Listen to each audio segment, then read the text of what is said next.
Okay, Alhamdulillah semua Alhamdulillah. Uh, InsyaAllah, based on the registration, ada 19 orang rasanya. So, memandangkan ada yang tak sampai lagi. Sebab ada slide yang prepared dan namanya ada topik yang nak dibincangkan. Tapi, kalau dia start, kalau dah masuk tengah jalan, dia lost macam mana sampai situ kan. So, mungkin dalam half an hour yang awal ni, untuk memberi ruang dia orang tu, kita akan pergi kepada something, hopefully yang ada benefit juga. Tapi dia jadi macam tambahan lah, bahan tambahan InsyaAllah. Of course, sama-sama kita mengikhlaskan niat kerana Allah SWT. In case, bila kita ikhlaskan niat tu, maksudnya kita buat apa-apa decision kerana Allah. Meaning, di mana-mana persimpangan jalan, di antara dua option, kita pilih option yang kita rasa Allah lebih redai lah. So, contohnya, kalau tak faham apa yang dibentangkan, angkat tangan tanya, berbanding senyap. Kalau rasa ngantuk, pergi tepi buat setengah jam, ataupun berdiri, ataupun kalau siapa yang tak puasa, ada kacang, boleh distribute untuk ngunyah. Yang puasa, tengok je lah. Berdiri, stretch. Tapi kalau yang belah sini, kalau nak berdiri ke apa, jangan menghalang kamera. So, itu normal lah. Macam kami dulu pun, biasa kalau, especially, tapi daurah jarang lah. Tapi kalau kita buat camping ke Muhayyam, biasanya waktu pengisian tu ngantuk gila lah sebab lepas aktiviti kan. So, akan biasalah sepanjang pengisian tu, ada orang berdiri. Saya ngantuk je, berdiri sambil naftar tu, dah okey, duduk. Ngantuk berdiri, maknanya pandai-pandai jaga diri sendiri lah. Tak perlu kita ngantuk ni kenapa, maknanya pandai-pandai jaga sendiri. So, itu salah satu manifestasi kita cuba mengikhlaskan diri dalam semua yang kita buat lah. Maknanya apa yang kita rasa paling baik untuk situasi itu, kita pilih begitu. Now, so macam dia sebut tadi, kita akan pergi divert kepada satu tajuk yang lain sebentar. Of course, tapi sampai 9:30 kalau tak datang juga, kita akan masuk jugalah.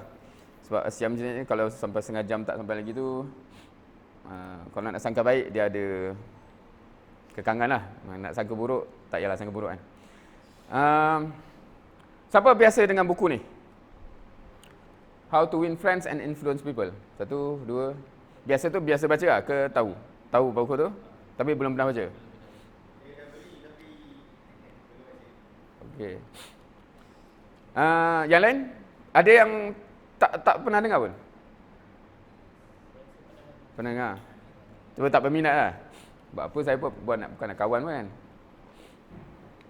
Bagi orang yang memang, okey, buku ni dengan buku 7 Habit, biasanya dia antara jadi macam best seller yang amat famous ni disebabkan ramai orang rasa benda tu beneficial. Tapi beneficial dia biasanya dalam konteks businessman dan seumpamanya. Sebab kalau orang yang buat bisnes, dia ada untung rugi yang real tau. Faham? So, dan bila dia dapati cara kita handle orang tu mempengaruhi besar untung rugi tu. So, ini buku yang belajar macam mana nak manage dan bukan manipulate. Tapi macam nak manage orang tu jadi benda yang highly sought after lah. So, ini buku yang dah lama dah. Yang, okay, Ana pun tak pernah baca yang bahasa Melayu. Yang ni sebab dia kata bagaimana mempengaruhi tu, maknanya dah edisi bahasa Melayu. Ana baca yang Ana ada bahasa Inggeris. So, ada beberapa buku yang Ana beli. Satu, 7 Habit. Satu, How to Win Friends. Satu lagi, nanti yang kita akan tunjuk lagi, slide lagi satu tu, kita akan tunjuk tajuk dia lah.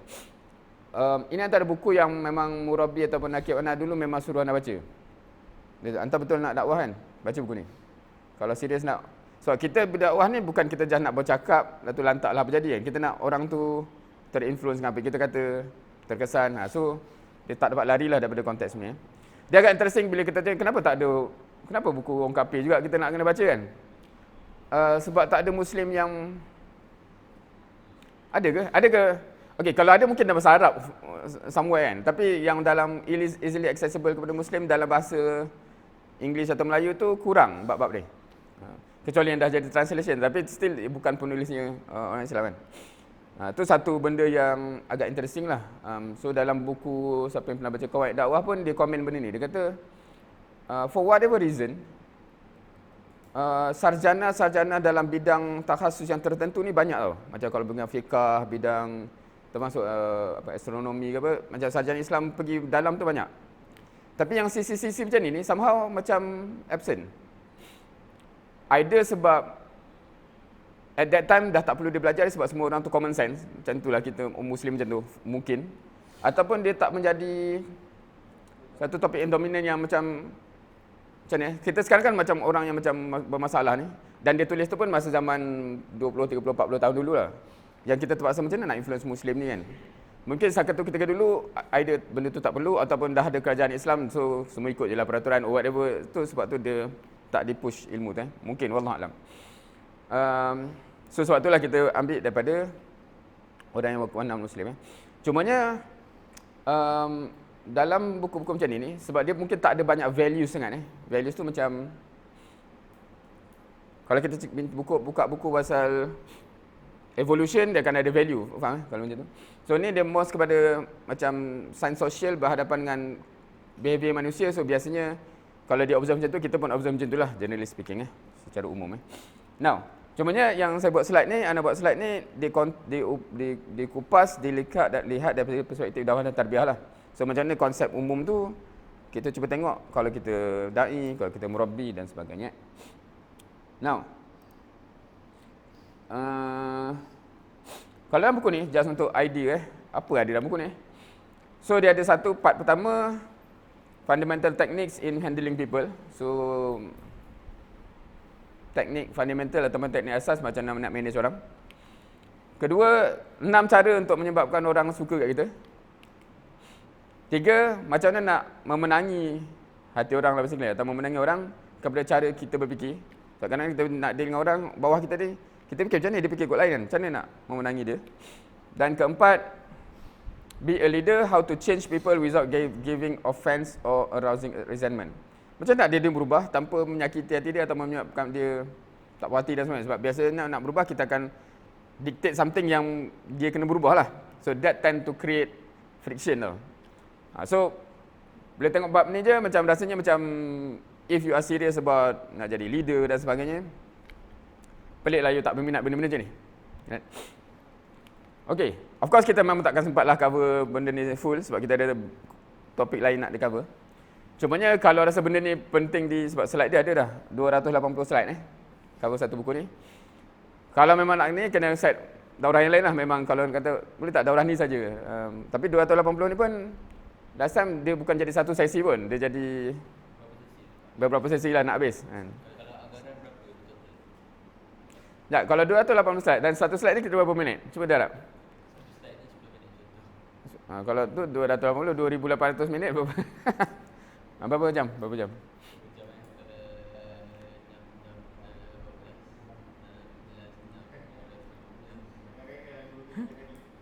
So kan. Of course dia akan depend lah sebab some of the slide dia macam just tajuk je. Some of the slide memang ada point. So in average, tapi begitulah.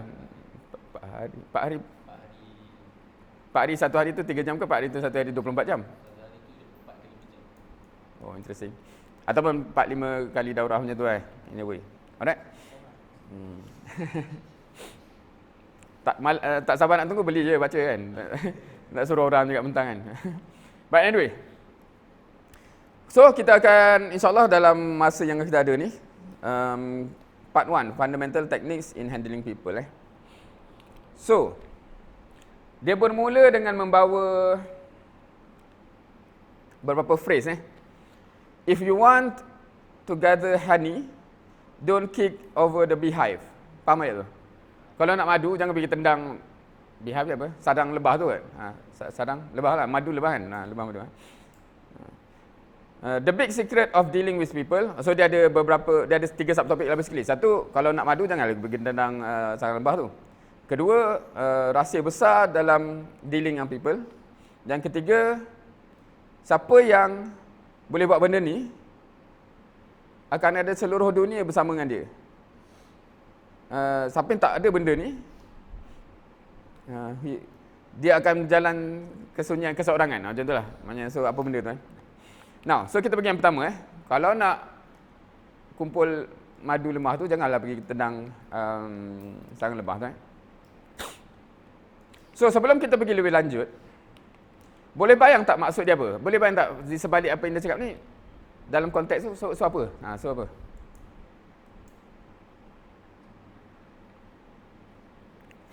Contohnya kita nak lead orang, apa yang kita nak? Pertama kita kena kenal interest orang tu. Okey, ni itu dah cakap apa yang kita kena buat. Ni maksudnya kalau kita nak madu, jangan sepak sarang lebah tu. Madu tu agaknya apa dalam konteks kita ni? So, ialah trust. Apa lagi? Kepercayaan. Itu contoh. So janganlah pergi tendang benda yang mengandungi kepercayaan tu. Macam sebab madu tu di dalam bihau tu, sebab so kita sepak tu madu apa lebah tu serang kita dan sebagainya. Boleh bayang tak apa kaitan kita sebagai dai ataupun murabbi? Siapa yang jadi dai, siapa jadi murabbi, boleh bayang tak? Kita nak something daripada mutarabbi kita ataupun maduk kita. Lepas tu dia dah tak setiap kali kita jumpa dia, kita muhasabah kau bantai sepak terajang banyak apa. Lepas tu kita nak dia respect dengan kita. Dia macam pelik lah kalau macam tu. Itu secara umum Dalam buku-buku macam ni, dia suka bawa cerita tau. So kalau kita baca buku tu, tak bawa lah buku tu. Dia banyak bawa cerita lah tu, apa ibrah cerita tu. Dia bukan terus teori-teori dia kan, dia bawa cerita. So bila nak mengupas cerita ni, kalau nak tulis dalam slide ni jadi panjang lah. So cuba menggambarkan cerita-cerita tu ni semua Gemini lah tu kan. Kopi perenggan tu, apa gambaran dia, macam tu lah. So dia bawa satu cerita, seorang penjenayah yang ada tak tahun tu? Nampak tak tahu, kecil Mei 7, 1931. So cerita lama kan Dan penulis kat US, so dia cerita US Ada seorang penjenayah ni yang akhirnya ditangkap yang memang dia wanted, gila-gila wanted, dan akhirnya dia tertangkap Interesting ni, bila dia tangkap, dapat sekali kat situ satu surat yang ditulis just moment before dia tangkap. Lepas dia tangkap, dan dalam keadaan berdarah-darah ni, maksudnya dia baru bunuh orang dan bunuh orang, berdarah-darah ni, lepas tu dia buat surat sebelum dia ditangkap Boleh bayang dia punya senario tak? Dan dalam tu dia tulis, kalau kita baca, atau masa tu dia baca, dia menulis dengan gambaran dia tak buat salah apa, dan kenapa lah orang tak memahami dia. Macam tu lah ayat dia, faham ke? Maksudnya dia melihat apa yang dia buat tu, termasuk dah bunuh orang berdarah tu, kenapa lah orang ni tak understanding aku macam ni. Macam tu lah dia punya kan. Dan aku tak ada salah apa, orang duk blame aku. Dia ayat macam tu kan. Lepas tu, dia punya crime tu lepas masuk mahkamah semua, dia dihukum mati dengan electric chair, kursi elektrik kursi elektrik. So biasanya dia macam ada last word tau. Ada any last word.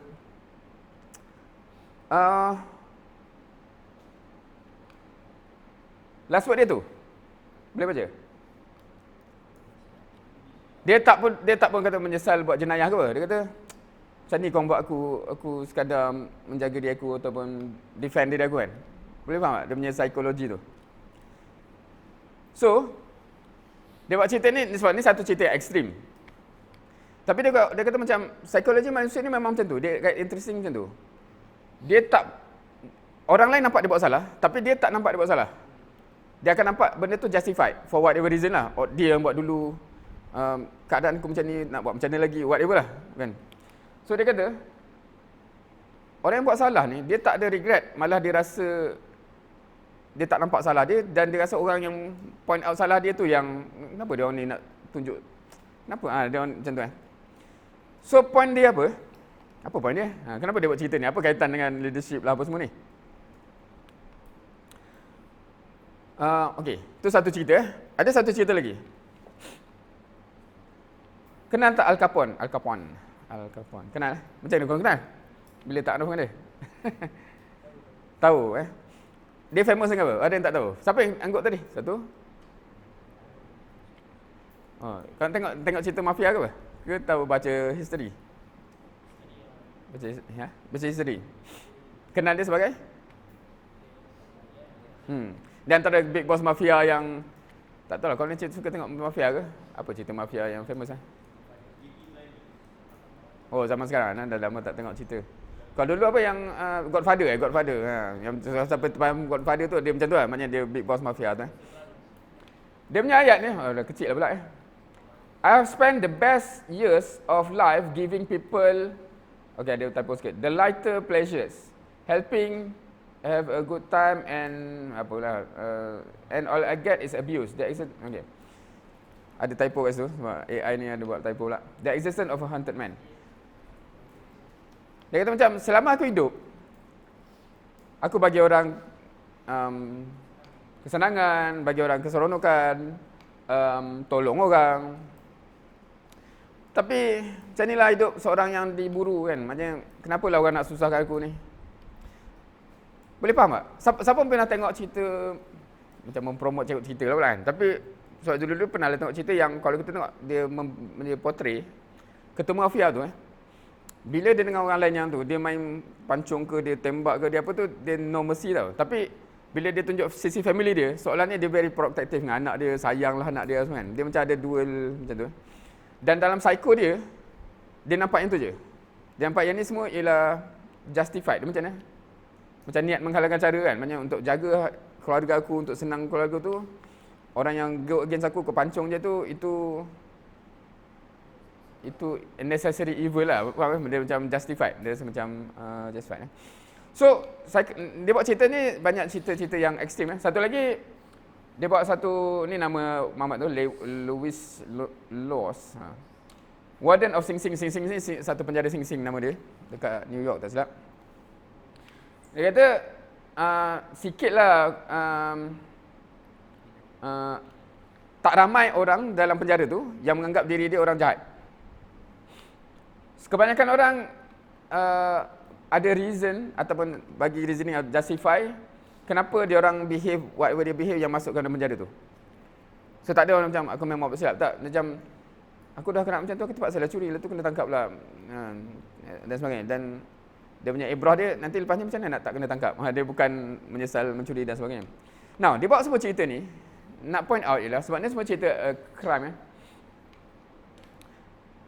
Kalau kita faham extreme case buat chronic evil pun, orang tak rasa bersalah, orang tak rasa menyesal, dan orang yang nasihat dia tu dia rasa macam apa hal. Apatah lagi yang kita yang buat kesalahan tak teruk sangat. Kita lagilah kita akan rasa macam mana salahnya. Lepas tu orang tegur. So sebab tu dia punya point dekat sini dia kata secara manusiawinya kebanyakan manusia ni, majoriti manusia mengkritik orang memang tak ada faedah lah. Tak akan mengubah pun orang tu. Atau dia general sebab tu dia kata kena faham benda ni sebelum you nak jadi leader, cara you deal dengan orang tu dia punya default tu mengkritik, insya-Allah tak berapa jadi lah. Faham? Macam kenapa ni marah aku dah bersungguh kot. Faham macam kita buat sungguh, contoh tapi result tu buruk. Lepas tu dia kritik keburukan tu, tapi kita kan rasa macam justify, aku dah berusaha. Faham? Kita always akan nampak sisi kita lah. Right? Sebab dia akan justify balik. Dan malah lebih bahaya lagi kalau sebenarnya kritisism tu mencalakan ego, yang tendensinya kita akan cuba memprotect ego tu dengan lawan balik lah. Tak adalah kita, insya-Allah saya muhasabah diri. Ni kita cakap pasal orang umum Okay, so bukan saja tak berkesan, tapi malah boleh jadi kesan yang buruk. Dia dah menyampah kita, tak nak dengar dan sebagainya. Now, kat sini dia bawa ada eksperimen yang tengah dibuat. Dia buat kepada anjing. Boleh bayang tak? Boleh faham tak kalau just gambar ni eksperimennya apa? Satu eksperimen ni dia mau kepada reward. Maknanya bila dia buat betul dapat makanan, bila tak betul tak dapat apa-apa. Satu ni mau kepada punishment. Maknanya kalau dia buat salah je saya kena elektrik. Maknanya dua-dua ni macam kita kadang-kadang fikir macam cara melatih lah tu satu ni kan. Tapi dia sebut ni kat binatang lah dia buat kan, tapi dia macam nak kata macam behavior dia macam tu Yang dilatih dengan reward, dia lebih cepat pembelajaran dia dan knowledge dia tu dia simpan. Banding yang kena ni dia slow dan dia tak simpan pembelajaran tu. Okey, tu dia cakap pasal binatang So, kalau dalam relationship kita, so itu apa yang inilah maksudnya, adakah kita selalu menggunakan bila dia buat betul tu yang kita puji, kita acknowledge, ataupun kalau dengan anak ni biasa lah, tapi kalau tak ada anak kan. Tapi boleh appreciate tak benda ni? Bila kita kata macam ni, boleh appreciate kalau antum dah jadi ayah, tendensi kita tanpa sedar, bukan kita intentionally, tanpa sedar, bila dia buat benda yang baik, kita tak terfikir nak, oh bagusnya, faham? Macam kita balik, dia tengah buat kerja ke, dia tengah kemas rumah, okey lah. Tapi bila dia buat salah kan, astagfirullah, kenapa ni? Faham? Ke korang tak macam tu? Ke tak faham ni? So, secara manusia ni kebanyakan orang macam tu. Maknanya kita bila orang buat silap, kita akan notice dan tegur lah. Tapi bila dia buat betul, okey lah betul, nak cakap apa kan? Kita tak terfikir untuk puji. So, tu nak kata satu pengajaran yang dia jadi, sebab tu dia jadi tak menjadi anak-anak ni biasanya. Sebab bila salah kena marah, bila betul tak ada pula dapat apa-apa kan. So, sebab dia normally susah untuk kita, macam mana, bila orang behave sepatutnya, kita tak terfikirlah, okay, memang dah sepatutnya lah kan. Maksudnya kita tak fikir macam, oh bagusnya, alhamdulillah dan sebagainya. Adakah anak kecil yang solat 5 waktu dipuji? Masa nak latih tu kan, kita expect macam tu kan. Tapi kalau dia tak ni, baru kenapa lambat kan? So dia akan jadi, dia akan create that ni kan, macam, right? Criticism engenders resentment. So ni bila cakap sebab dia banyak dibincang pasal kalau employee, kalau business dealing dengan pekerja. So kalau kita tries, satu demoralize, ni kalau dengan pekerja lah, demoralize family ataupun demoralize friends. So kalau, tak tahulah kalau kita yang ada friend yang memang kerja dia kritik je, malah agak nak duduk dengan dia kan. So kita pun boleh appreciate gitu. Ada kan macam tu? Baru, Assalamualaikum, Waalaikumsalam, aku nak tegur sikit lah kau ni, belum apa-apa lagi. So kita memang nampak dia je pusing kot lain lah kan. Tapi ada kebaikan kriticism? Ada macam, sebenarnya apa kebaikan kriticism? Ataupun mungkin just orang tu nak luahkan? Kalau from narrative until now dia tak ada kebaikan lah. Tapi kat sini kita kena define, sebab nanti kalau kita cakap dalam konteks Islam, dia ada an-nasihah tu. Tapi kat situ kita kena faham, kalau kita sampai situ nanti, apa beza nasihat dengan tegur dengan kritik. Sebab kadang-kadang kita ingat kita nasihat, tapi sebenarnya kita kritik. Sebab tu efek dia buruk. Sebab ada pendengar macam dia, ada lecturer kata, bagus ada kritikan yang membina. Jadi macam mana kritikan yang membina tu boleh bagi good interpretation kepada disiplin? Okey, yang tu kita dah kena define apa kritikan membina. Dan biasanya, sebab tajuk ni panjang lagi, sebab dia akan, nanti sampai ke hujung tu, dia akan, kalau kita perasan topik dia, macam mana nak ubah orang tu dalam keadaan tak mem-create ni. So biasanya banyak benda tu di dalam kategori itulah. Cuma mungkin cara kita define ni kritikan ke tak kritikan tu, macam dia menyebabkan pembincangan jadi confusing. So sebab tu, so disimpan bila sampai ke situ lah. Alright. So dia bawa case pula kat sini. Dia case orang yang, boleh bayang kat case ni?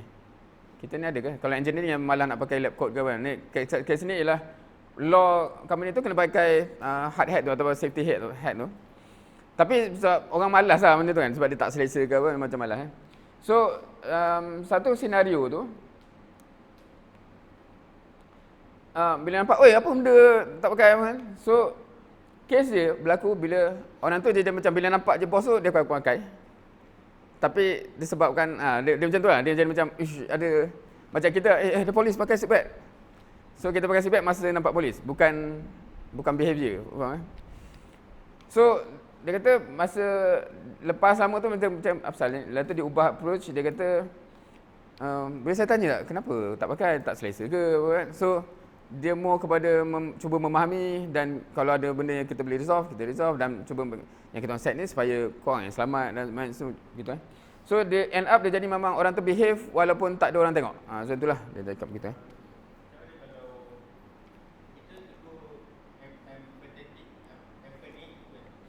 Ni.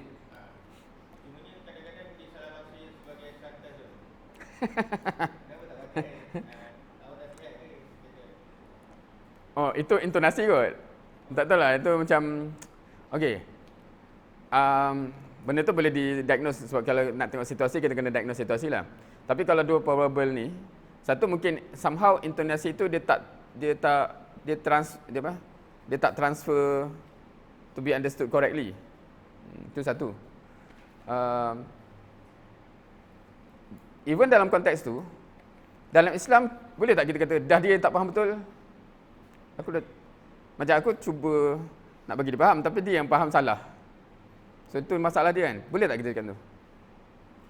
Kalau dalam Islam macam mana? Kita yang akulah kena cari jalan supaya dia tak faham salah. Kan? So rasanya ada banyak example. Salah satu ialah yang Nabi Muhammad SAW bila dia tengah sembangan salah satu isteri ni tu, bila ada sahabat lalu dia terus bagi salam, dia kata ni isteri dia. Tahu kisah tu kan? So dia avoid any salah faham sebelum salah faham tu timbul.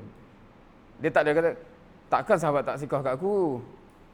Takkan dia fikir bukan-bukan. Maknanya dia tak macam tu kan. Walaupun Nabi tak, memang kita takkanlah nak salah sangkakan Nabi, tapi maknanya yang kita diajar kita yang buat apa yang patut supaya memang tak wujud salah silap faham. Itu satu. Kedua, possible untuk seseorang to interpret in a certain way kalau somehow walaupun in that moment tu kita dah buat betul, tapi sebelum ni kita memang ada track record yang memang suka sarkastik lah. So dia macam so nak ubah benda tu dia akan ambil masa sampai dia rasa oh betul lah dia dah berubah. Kalau tak memang kita kena sabar je lah sebab dulu silap kita lah sebelum ni dia asyik melawak, dia sarkastik kan. So benda tu macam kita kena menanggung kisah silam kita lah. Right? Okay, so apa ni? So kalau kritikan yang datang biasanya ini respon normal lah kan. Dia akan balik-balik. Tak, dia yang So kalau kita tengok apa-apa, kalau postmortem pun kita kritik dia. Lalu tu bukan salah. So dia akhirnya dia akan jadi macam tu lah. Semua point fingers. So dia punya conclusion kat sini dia kata, tengok balik mamak-mamak yang memang buat crime ni kan. Maksudnya dengan macam tu pun dia memang blame orang lain. So kita kena faham memang human nature dia tendensinya begitu. So kalau kita blame dia akan blame orang lain. So maknanya approach tu in the first place sepatutnya bukan jadi default kita. Sebab manusia ni dia ada ego dan pride dia lah. So sebab tu manusia ni memang naturally begitu. Ni quote any fools can criticize, condemn and complain, but most fools do. But it takes character and self-control to be understanding and forgiving. Apa ni? Criticize, condemn, understanding. Okay, tu gambar je lah. Alright, so prinsip yang pertama adalah don't criticize, condemn or complain. So kalau kita nak tanya ada tak situasi, so dia bermula dengan tu dulu, baru lepas tu dia ajar how to verbalize lah. Sebab kenapa dia mula macam ni? Sebab kebanyakan orang ada default macam tu first approach kita walaupun dengan niat yang baik. Kita tak adalah niat nak condemn memburukkan, kita just nak membetulkan. Tapi approach tu dia nak kata memang manusiawinya dia tak berkesan. Alright. Okay. Kalau kita sebagai murabbi atau da'i, adakah kita ada tendensi macam ni? Apa ni? Maksudnya apa?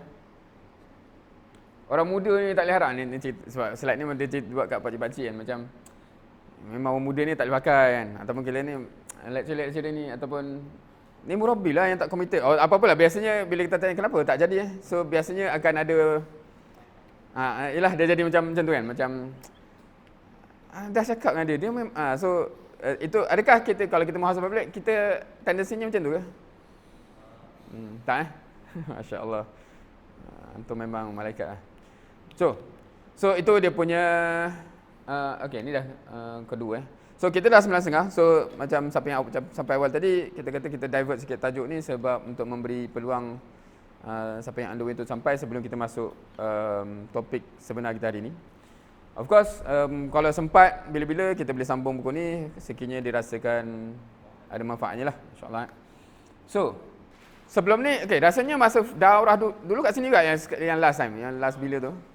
Masa tu ada share 7 habit kan? Okey, tu satu buku lah. Yang tadi buku kedua. Ni ada satu lagi buku, nama dia First Break All the Rules. Siapa yang pernah baca? Okey. What's the world greatest manager do differently by Golub? Golub ni mamak siapa? Tahu? Pernah dengar? Dia macam pernah dengar tak survey Golub ni? Dia tak tahu nak sebut Golub Galup ke apa dia. Tapi dia satu survey yang amat besar lah.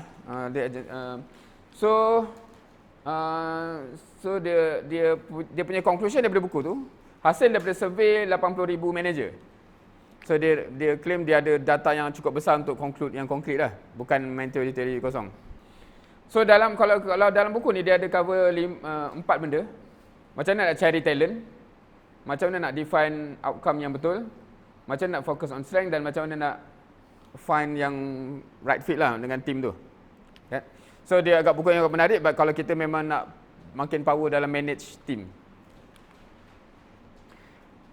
Lepas tu dia buat satu claim yang amat besar. Dia kata conclusion paling besar, dia mulakan ni, conclusion paling besar adalah people don't leave companies, they leave manager. Siapa faham? Dan siapa setuju? Faham? Setuju? Ada pernah mengalami benda tu?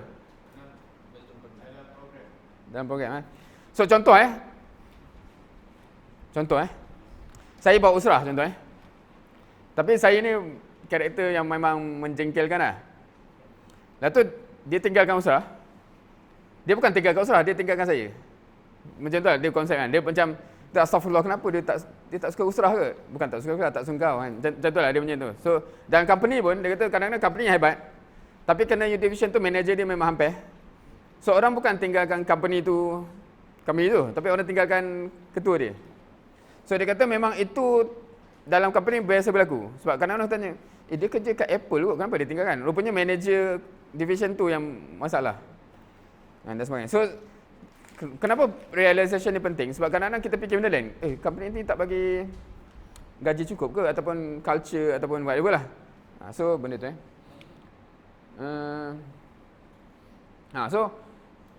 So dia agak interesting dalam apa-apa ni, sebab dia kata yang paling kesan tu ialah direct manager lah kan. So macam kalau tak tahu lah kalau HLP pun, maknanya setengah orang tu dia lebih terkesan dengan siapa yang lead dia tu lah, yang immediate kat situ. The manager is the lever that determines performance. So itu yang kita kena faham. Dan hasilnya adalah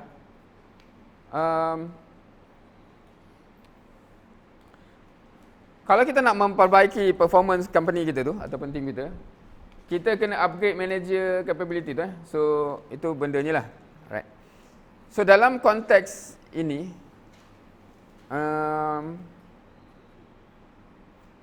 kita bukan nak melihat ke atas, bukan kita nak cari blame. Sebab tu lah memang manager aku ni, bukan tu. Maknanya kita, sebab kita nak become, kita lah yang akan lead orang. So kita nak melihat from perspektif kita lah yang manager tu.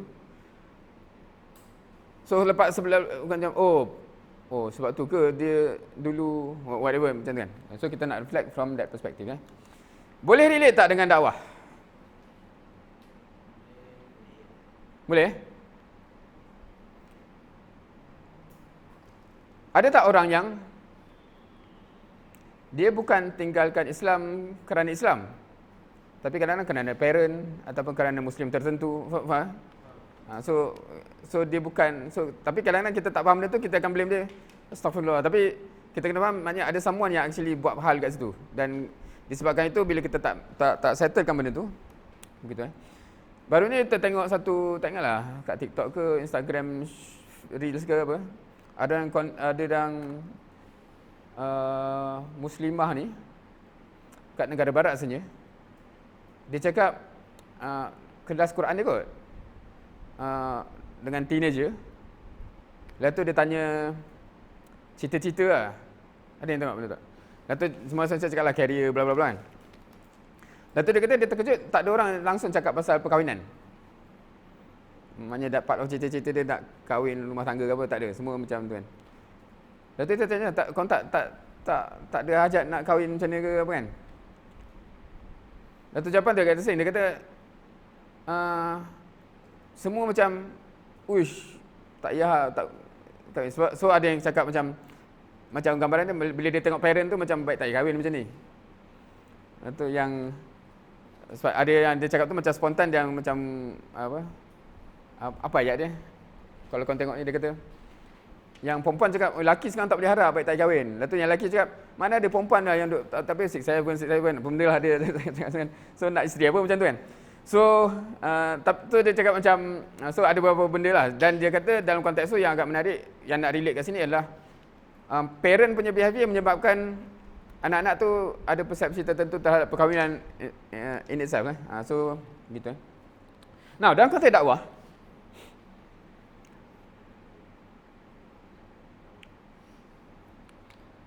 okey, family dengan ayat tu,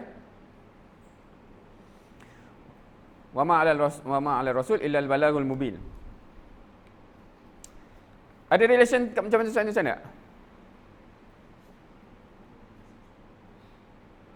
Boleh relate tak dengan itu? Walaupun kalau dakwah ni dia bukan manager lah, tapi dia lah pendakwah yang the direct, yang memberi dakwah kepada mad'u yang didakwahi kan. Okey, apakah implikasi ayat ni? Okey. Putra tadi, kenapa?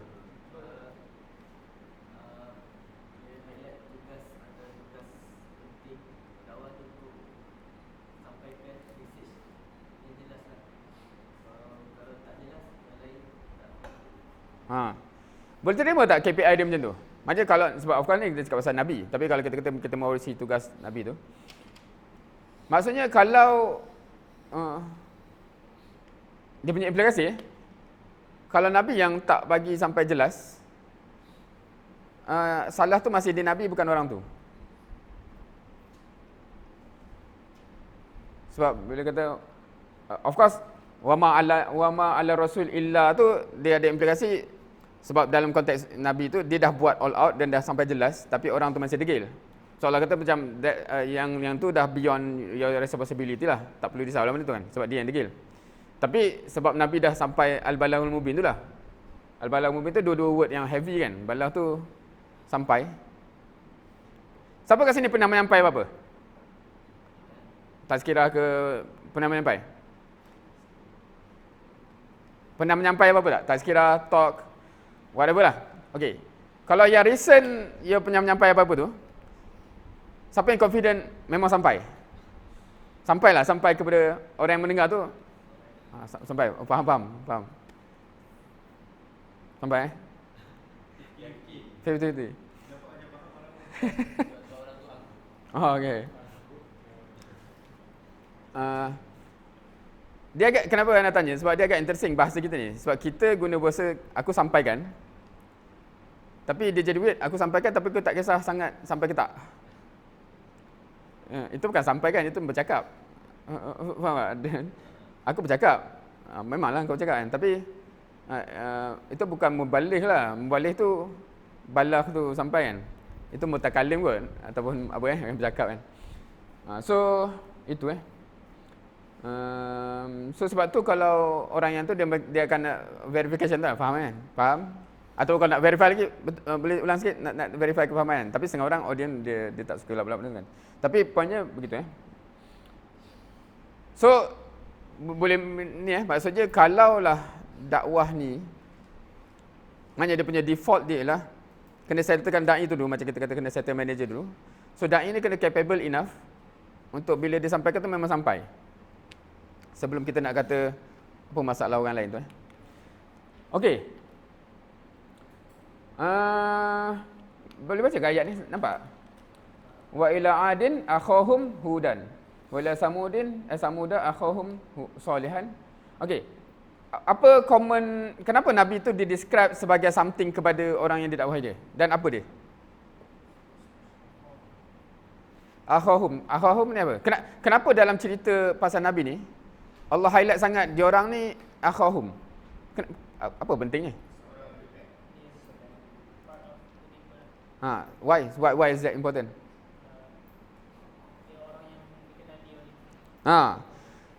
Kenapa orang-orang tu layak dihukum? Sebab orang tu kenal dia memang jujur, baik, apa semua tu. So there's no reason to doubt apa semua. Sebab tu point tu penting untuk justify kenapa Allah hukum. Dia bukan tiba-tiba dai tak dikenali, tak tahu karakter, bersyarah, lepas tu tiba-tiba dia dihukum. Dia bukan macam tu. Dia memang Begitu So, ini implikasi agak interesting lah pada kita kan. Macam kalau kita tak tiga dalil, suatu hal. Tapi yang lagi menarik, kebanyakan kawan kita kenali kita dengan behavior lama kan. Alah, kau cakap tak payah sembang lah kan. So, dia lagi mencabar lah macam nak rectify benda tu Dalam peristiwa di Bukit Safa, Nabi tanya apa? Sebelum Nabi sampaikan mesej dakwah, Nabi tanya apa? Masa disuruh untuk first time dakwah secara jahar.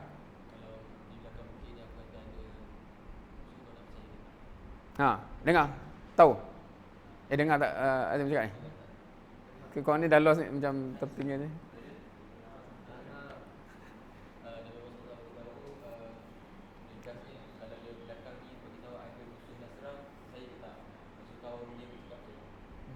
Pernah dengar kisah tu ke?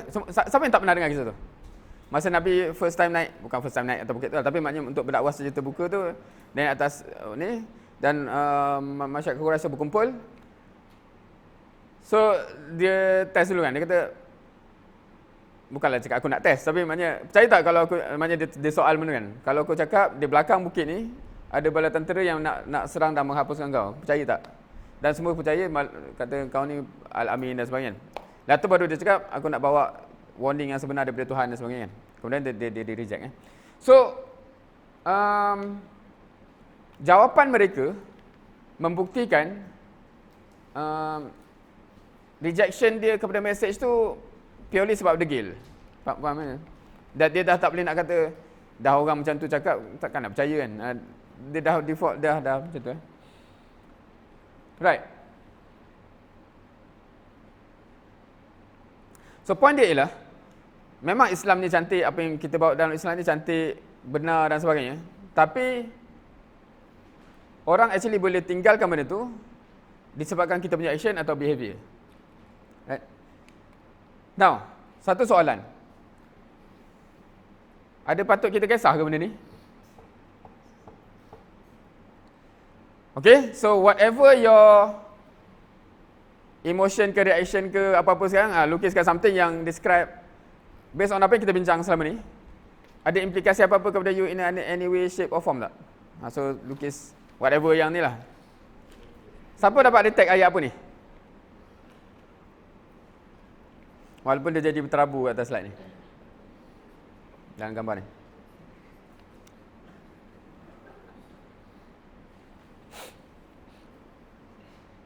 Laqad arsalna rusulana bil bayyinat wa anzalna ma'ahumul kitaba wal mizana liyakuman nasu bil qist.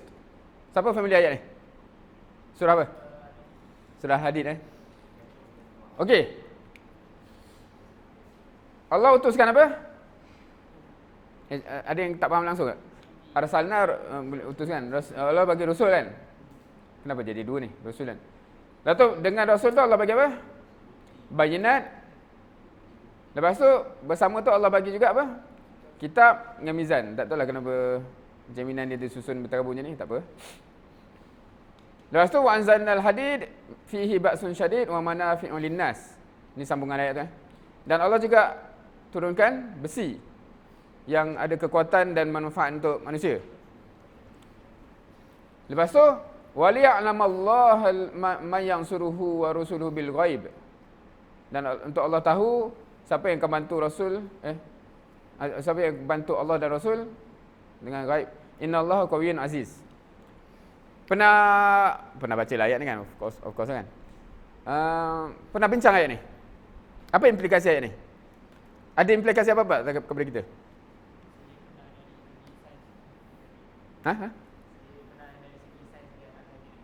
Yang pasal turun hadis ni. Apa?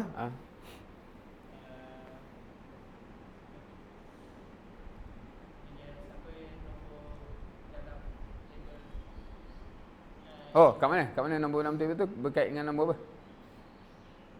Banyak ayin ke apa? Oh.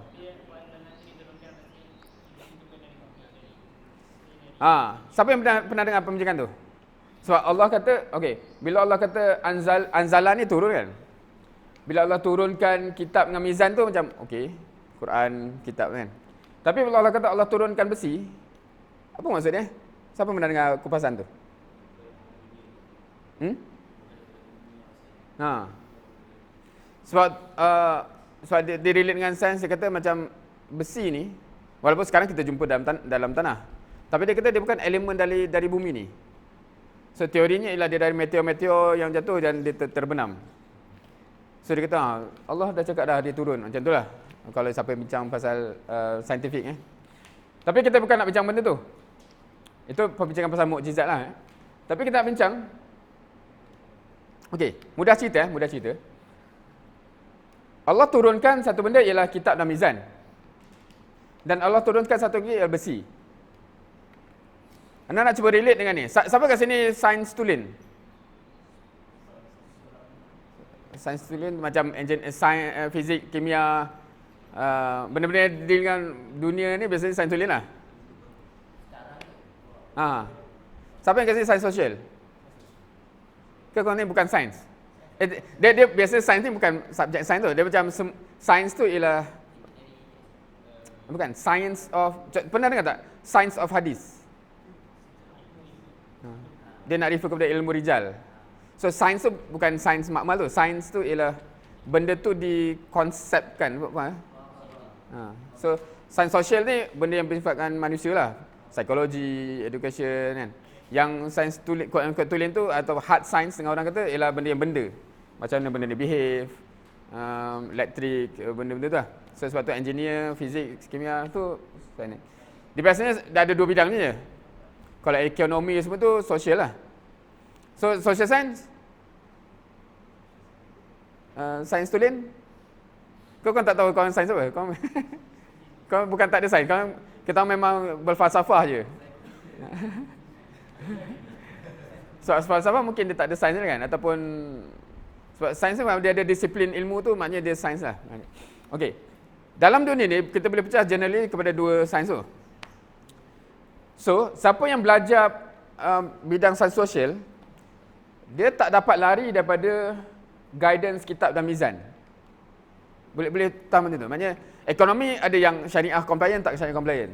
Education ke, sastra ke, dia ada benda yang memang melanggar syariat, ada yang ada batas syariat. Tapi besi dan hard science ni, kat sini Allah dia ada manfaat untuk manusia. Sebab tu kita belajar pasal komputer ni apa. Sebab komputer ni dia ada menggabungkan elektrik, benda-benda lah sampai dia jadi 1010 ke apa semua kan. Itu dunia juga. Okey, bidang ni untuk apa? Liyaku mannasu bil qist. Faham tak ayat tu?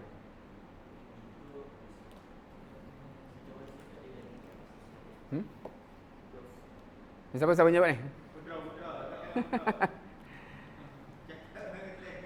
So basically kita nak govern manusia dengan adil lah basically kan.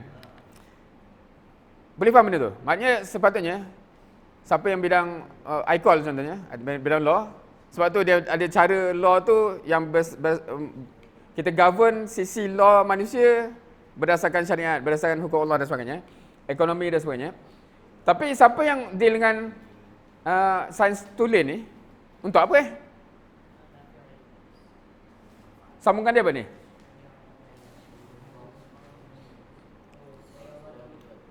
Supaya Allah tahu siapa yang tolong agama dia.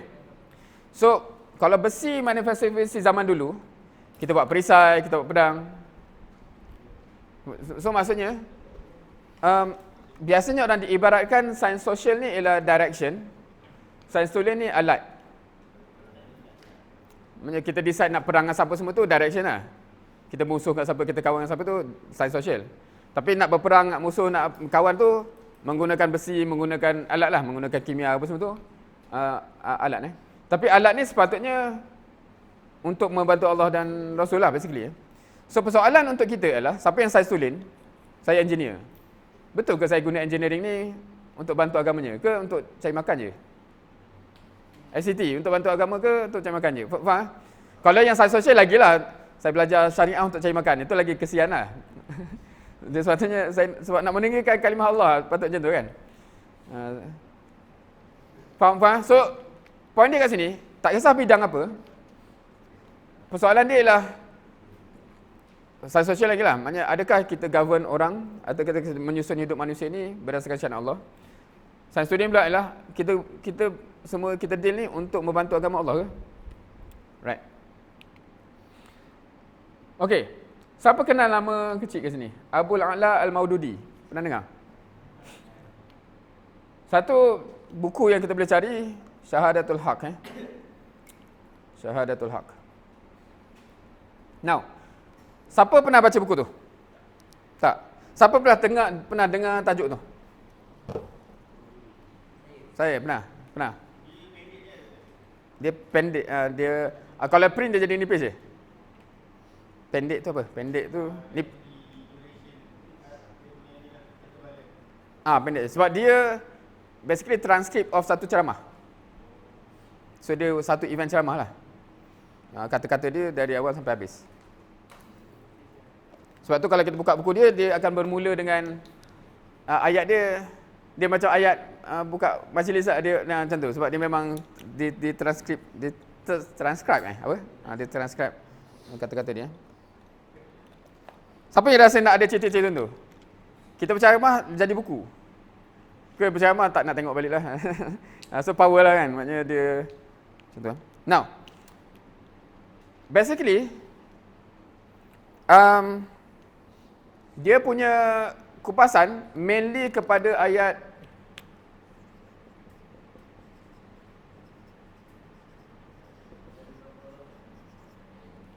Al-Baqarah 143.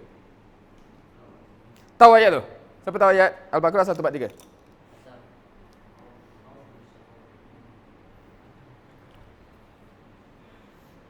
Boleh bayang? Okey, surah Al-Baqarah berapa ayat?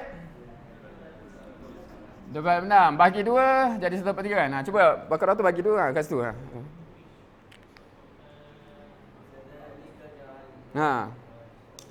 Pernah dengar tak orang bincang mukjizat Quran tu, salah satu je ialah macam mana perkataan wasata tu dia jatuh kat tengah-tengah. Pernah dengar perbincangan tak? Kan Al-Baqarah tu perkataan wasata tu exactly kat tengah surah. Macam tu siapa yang suka bincang benda tu dia bincang kan. Okey, tak apa. Kita nak bincang benda lain Okey. Semua hafal ayat tu kan? Ataupun kalau tak hafal pun boleh tengok Wa kadzalika ja'alnakum. Kita nak ambil portion ayat tu Wa kadzalika ja'alnakum ummatan wasata litakunu syuhada'a 'alan nas wa yakuna rasul 'alaikum syahida. Sampai tu Lepas tu dia akan ada sambung pasal perubahan kiblat tu. Siapa boleh visualizekan, lukiskan ayat tu? Portion tu. Whatever you imagine lah. Whatever you imagine ayat tu dalam bentuk lukisan ataupun gambar rajah ataupun carta flowchart ataupun apa pula. Alright, sebab ayat ni kan dia bermula dengan wa kadzalika. Lepas tu kita bincang apa kaitan dengan sebab wa kadzalika dan demikian mestilah ada cerita sebelum tu dan sebenarnya. Yang tu ada Okey. Boleh recall lah. Rasanya kalau ada masa tu adalah recording dia sebenarnya. So boleh recall Tapi nak pinpoint kat sini adalah kalau kita ambil wa kadzalika ja'alna, tu apa? Dalam ayat tu wa kadzalika ja'alnakum. Tu apa? Kami tu apa? Allah Wa kadzalika ja'alnakum. Kum tu apa?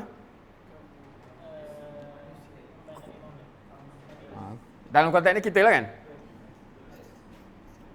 Kum ni bukan aku. Kau baca macam mana biasa wa kadzalika ja'alnakum tu? Kau terbayang orang lain ke aku part of that? Sekali. Wa kadzalika ja'alnakum ummatan wasata litakunu syuhada'a 'alan nas. So, ni manusia lah, manusia semua manusia. Wa yakuna rasul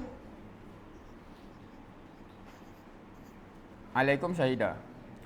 Now, apakah relationship ataupun function yang ditulis dalam yang Allah sebut ni? Wa kadzalika ja'alnakum ummatan wasata litakunu syuhada'a 'alan nas Kita menjadi syuhada ataupun saksi kan. Witness. Jamak Wa yakuna rasul alaikum syahida Now, implikasi gambaran ni, okey, ni salah satu tafsir yang mengambil benda tu literal lah. Nabi SAW, kalau kita cakap ni, Nabi Muhammad SAW, telah pun menyampaikan apa yang dia dapat kepada kita. Kita ni maknanya para sahabat sampai sekarang lah. Hence, dia dah menjadi the middle person between Allah dan kita. Kalau cakap macam tu, faham? Dia jadi pertengahan antara Allah dengan kita. Dan Allah declare tugas ni, wa kazalika tu sebab ada ceritanya, dengan perubahan kiblat ni, now you become ummatan wasata antara Rasul dan manusia. So, kita hanya boleh claim kita jadi pertengahan in that sense kalau kita dah menjadi saksi lah. Now, tadi kita cakap pasal menyampaikan menyampaikan. Sekejap, kat sini ada pemadam ke? Satu kerja pula nanti kan. Tak apalah. Yang ni pula dia lah saksi.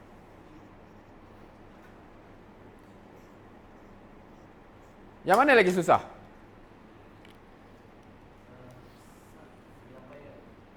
Menyampaikan lagi susah. Oh, saksi ni tengok. Okey ha.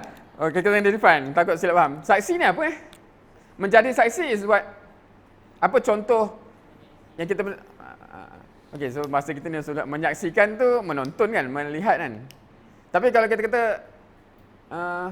menjadi saksi kat mana? Biasa episod apa? Siapa jadi saksi? Kahwin. Mahkamah. Okey. Bila seseorang datang mahkamah jadi saksi, dia buat apa sebenarnya? Dia tengok ke apa? Dia bukan menyaksikan peristiwa di mahkamah tu kan? Dia testify atas apa yang disaksikan. So in other words, dia testify lah, testify. Sampai diyakini benda tu. Betul, saya tengok dengan mata kepala saya sendiri. Dia yang buat, contohnya. Right? Saksi kahwin ni buat apa? Cakap sah. Siapa yang jawapan dia tu? Saksi kahwin, cakap sah.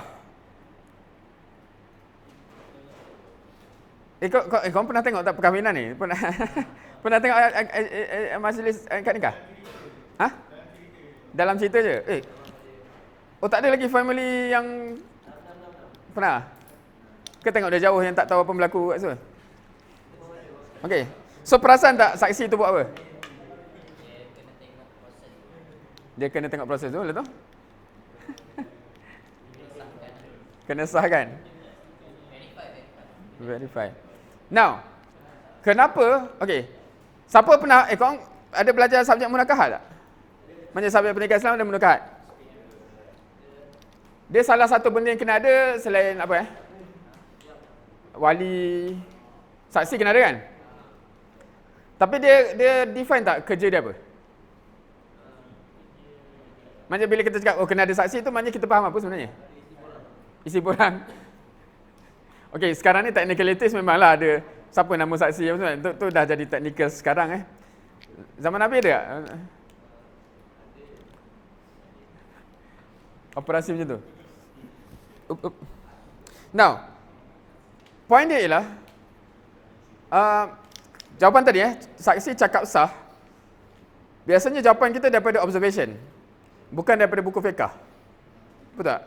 Tak pernah kita baca dalam buku fiqh, oh saksi bila dia tanya cakap sah. Pernah tak ada kan? Tapi kita akan ada perception itu sebab apa? Sebab setiap kali tu Tok Kadi tu akan tengok ke saksi sah. Siapa yang pernah tengok tak ulang? Ada? Tapi okay, siapa yang pernah tengok status alhamdulillah dengan sekali lafaz? Pernah dengar? Kenapa dia cakap sekali lafaz tu? Sebab ada potensi 2 kali, 3 kali tak lepas kan? Kenapa sampai macam tu? Siapa yang pernah tengok insiden macam repeat? Nervous. Kenapa okay? Kenapa susah? Kenapa sampai macam alhamdulillah sekali lafaz tu macam satu sukses lah.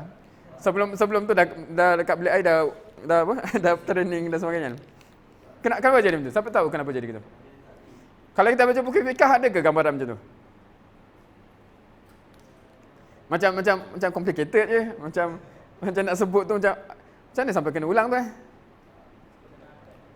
Okey. Kalau nak buat cerita Ana lahir kat UK. Sebab parent Ana kahwin kat UK. Dia kata kat UK punya senang. I do. Mama takkan ada dua lafaz lah. I do. Takkan susah, tak boleh nak sebut kan. Dia tak panjang. Dan Tok Imam kata sah. Kenapa ada bersih tu? Itu isu mazhab ke isu pandangan dan sebagainya. Now, satu lagi, pernah tak tengok orang yang tunai? Kenapa dia buat tu? Dia sentap untuk kau kena sambung bila aku sentap tau.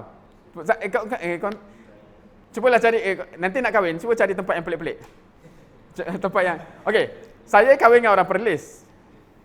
So family ayah daripada Melaka. Lepas habis tu dia kata, "Mujur kau kat Perlis. Kalau kat tempat lain tu tak sah tadi."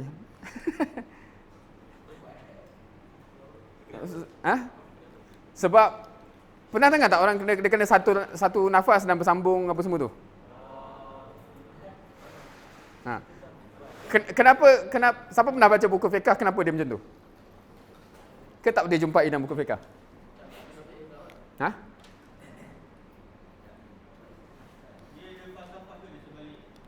Okey. Okey, bukanlah cakap bahawa tunai tu, tapi okey. Kalau kita baca fikir, ni cara mungkin orang kita ni dia dia macam bila nak faham tu dia cuba macam power gila dia punya kefahaman tu lah. So macam ni. Okey, kalau kita baca tu dia punya gambaran macam ni. Ijab dan kabul kena bersambung. Dia tak boleh lah nak kahwin dengan anakku lepas makan tadi. Nak. Oh, dia tu terputus. So dia kena bersambung lah supaya orang faham ijab kabul tu kan. Tapi orang kita faham, oh kena bersambung. So sebelum sampai tunai kena sambung Dia faham lafaz tu kena sambung. So tunai aku tak sambung ulang. So tu yang keluarga anak kat Melaka tu kata, kalau kat tempat lain memang kena ulang lah sebab memang anak ada gap tu macam tunai. Saya terima nikahnya kan. Tapi kalau kata macam tak ada orang yang tak faham ni kabul yang mana, yang tu betul ke yang tu. Faham kalau tak bersambung tu. Macam kita dah pergi bilik air, saya terima ni terima apa ni kan. Dia sebab tu dia akan syubhah tu. And so tu satu. Keduanya adalah okey. Dalam kita belajar fiqh kena salam tak? Kena. Betul?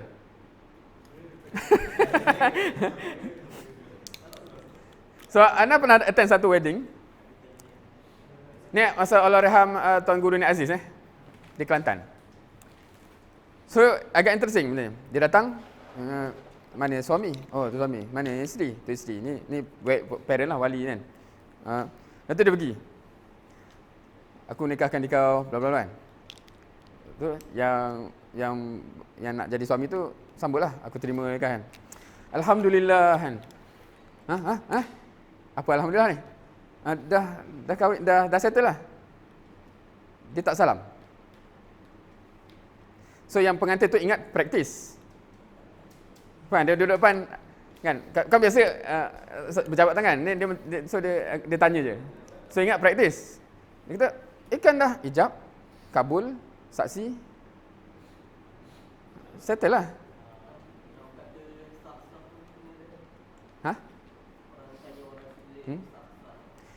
Sebab kesian dia tak ada function. Okey, now kita nak pergi kepada so tugas dia apa? Tugas dia sama macam tugas ni. Contoh kenapa perlu ada saksi? Kalau kita macam ayah dia dengan kita je, tak ada orang tengok, dia akan menimbulkan fitnah. So contohnya kita esok dah kahwin, kita pimpin dengan isteri kita kan, zaujah kita. Datang ada member kita, astaghfirullah, hufaz macam ni, astaghfirullah kan.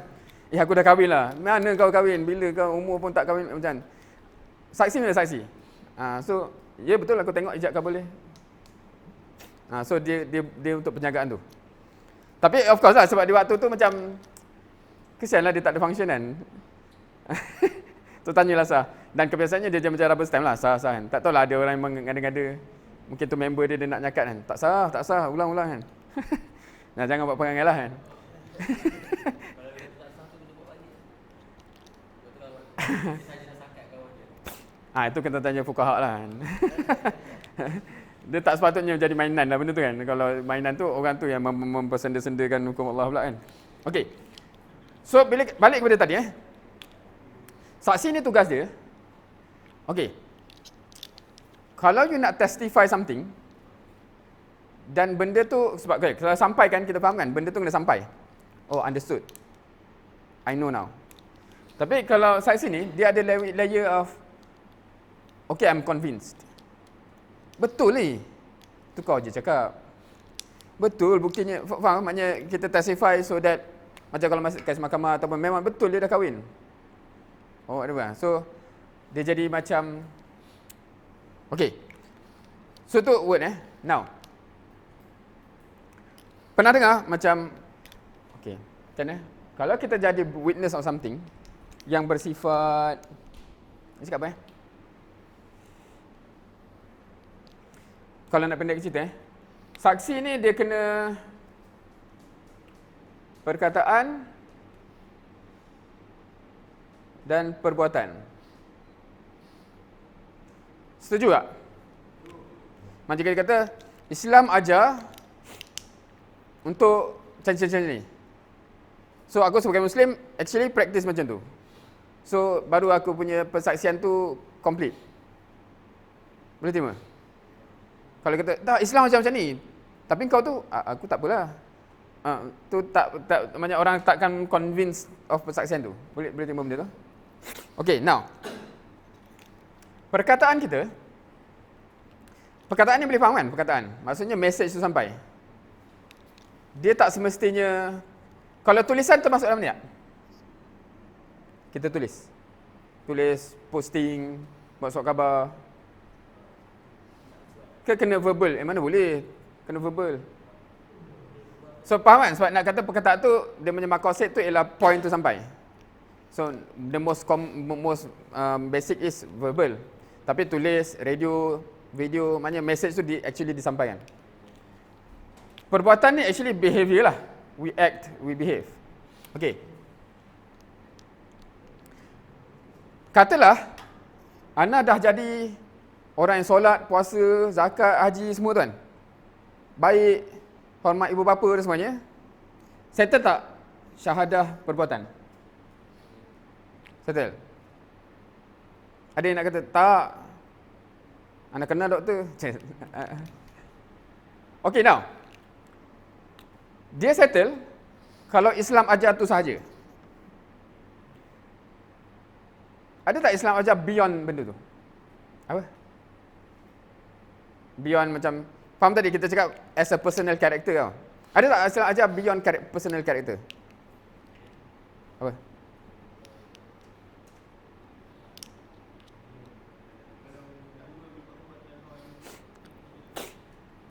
Okey, maksudnya apa?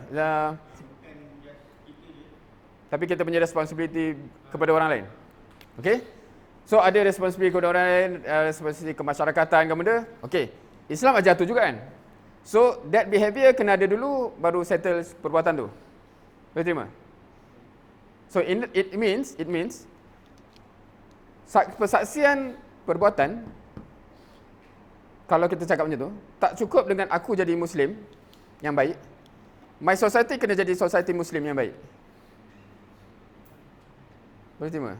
That baru orang kata, oh, testimoni yang betul. Kalau dia kata, bagus tu Ahmadi tu. Tapi ya ini merapu je. Mana terbukti apa kan? Okey, ada tak Islam ajar beyond society?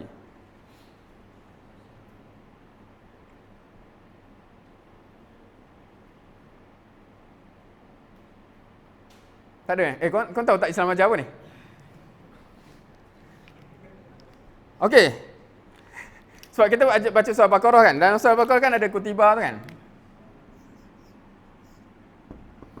Apa 4 kutiba yang ada dalam surah Al-Baqarah? Siam, puasa. Lagi? Qisas. Lagi? Qital. Lagi? Wasiat. Okey. Tadi yang first ni kita cakap pasal level kita personal. Second ni kita cakap pasal society. Kita maknanya antara orang dengan orang lah. Tapi kan Islam ajar juga negara. So selagi mana negara tak behave macam negara Islam, belumlah settle syahadah perbuatan level tu. Yang ni level macam mana negara Islam behave dengan negara lain. So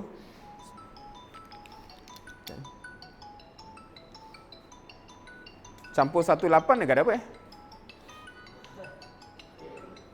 Ha?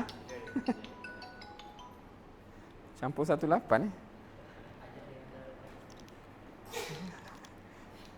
Okey. So dekat sini campur 19. Ya, kalau dia negara kan, kalau campur apa-apa kan. Ke ada benda lain Ke internet ke apa?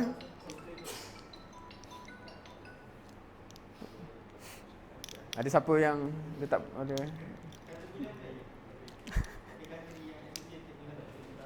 Tapi macam mana nombor tu boleh masuk je dah? Pelik pula. Anyway.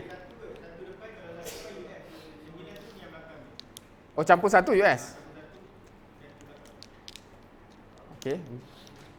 Oh, orang US kau ni. Apa dah tadi? Now. Tugas syuhada ni, okey, boleh faham tak konsep macam ni? Bila kita kata kita point of saksi atau testimoni ialah, kan kalau orang buat produk testimoni untuk apa? Betul lah berkesan makan benda ni. Faham testimoni? Sampai orang tu percaya. So, kita menjadi testimoni, kita testimoni terhadap apa? Terhadap Islam yang Allah bagi. Klaim Islam apa? Klaim Islam bukan hanya orang jadi baik. Bukan hanya society jadi baik, tapi negara, dunia. So, testimoni tu hanya lengkap bila pembuktian. Sebab pembuktian klaim ni insya-Allah boleh kita cakap, ya ada ayat cakap ni, ada cakap ni, tu boleh cakap. Tapi yang kita nak bincang ialah perbuatan ni hanya settle bila empat-empat ni settle. Siapa boleh agree benda tu? Siapa boleh faham konsep tu? Maksudnya as an ummah, kita punya testimoni, kalau kita ada je orang Islam baik, mana settle kan? Masyarakat kat situ baik lah. Negara ni alhamdulillah dah okey. Dia sampaikan. So sebab tu bila Nabi Muhammad SAW sebelum dia wafatkan, sebelum mission dia selesai, dia kena dah cover 4 ni. Tak semua Nabi yang dapat mission yang sama. Tapi disebabkan Islam sebelum kiamat ni kena level 4 ni dibuktikan. Sebab tu Nabi Muhammad SAW memang secara yalah ketentuan Allah tu dia tak boleh wafat di Mekah. Dia tak boleh wafat sebelum Fathul Mekah. Sebelum Fathul Mekah dan sebagainya. Sebab memang dia kena tunjuk example how Islamic country behave, how dengan Rom apa semua kan. Bila dah start Tabuk yang dah start pergi ke Rom apa semua tu baru okey, dah terbukti, sahabat pun tahu what exactly need to be done, boleh carry forward So until now boleh terima tak boleh terima benda ni?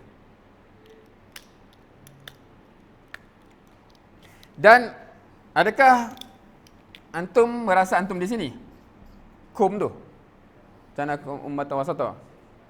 Dan kalau di situ tugas ni merangkumi semua benda ni lah. So apa-apa yang terfikir, apa-apa yang terlintas, apa-apa yang boleh turunkan ke kertas kejap sebelum kita sambung. Break 10 minit termasuk lukisan tu lah. Setelah mendengar benda ni, what do you feel? What do you think? What do you feel? Benda betul lah. Boleh terima, tak boleh terima. Nak keluar dah sekarang. Menyesal datang. Kita cakap tadi tentang apa yang kena buat dari konteks implikasi dia apa Macam sampai kena orang yakin terbukti benda tu. Dan dalam konteks dakwah, Okey, dalam Quran sentiasa akan ada orang yang in way yang mereject Nabi di azab kan. Okay. Tapi keadilan Allah sentiasa dalam Quran, kenapa mereka diazab tu sentiasa ada explicitly mention benda yang menyebabkan kita rasa adil dia diazab. Termasuk cerita dalam neraka pun malaikat tanya, tak ada orang bagi tahu apa-apa ke?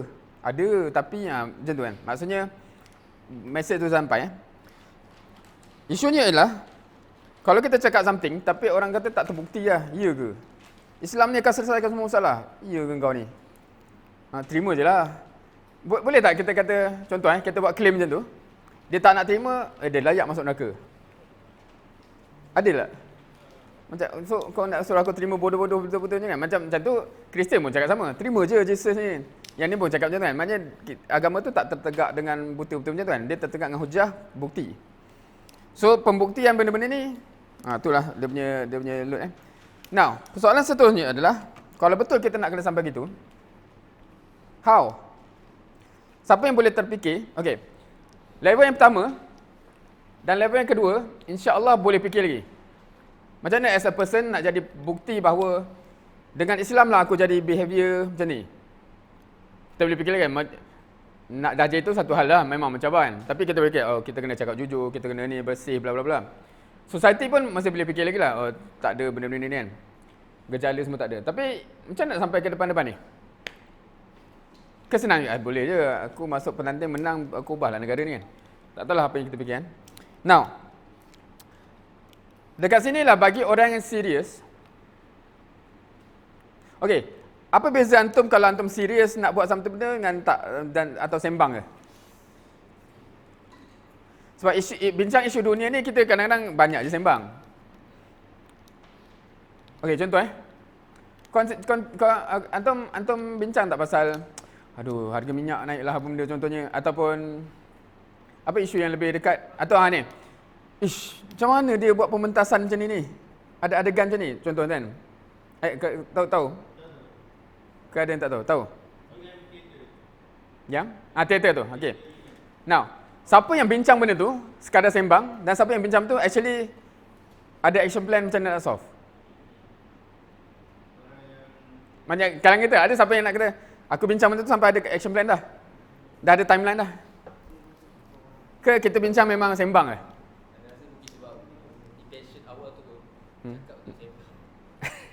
Memang sembang isu semasa lah.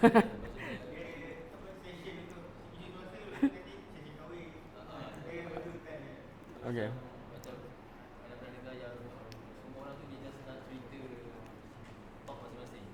Tak, ni semua orang siapa?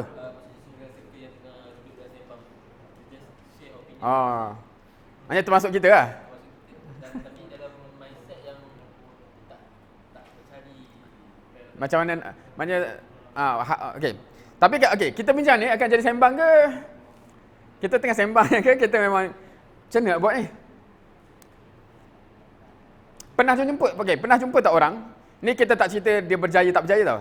Tapi pernah jumpa tak orang yang memang bila bincang tu memang jom kita fikir macam mana nak buat? Kita jumpa rektor UM ke?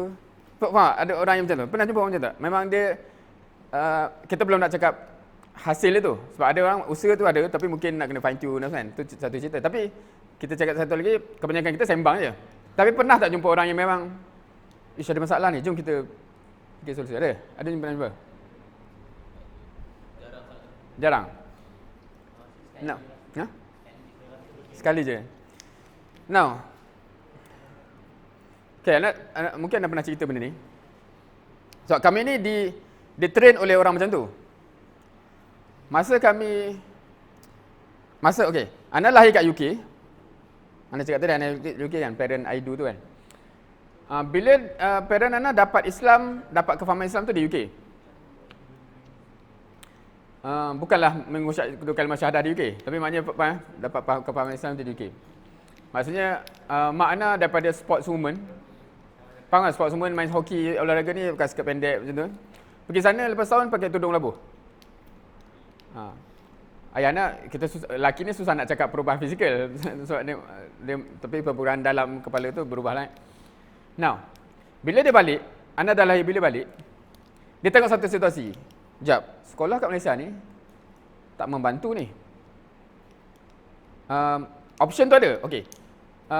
Pernah tahu sekolah kebangsaan dulu semua uniform dia pakai seluar pendek? Tahu. So, bagi yang dah ada nilai Islam, dia kata takkan anak kita biasa pakai seluar pendek. Alternatif yang ada sekolah pondok.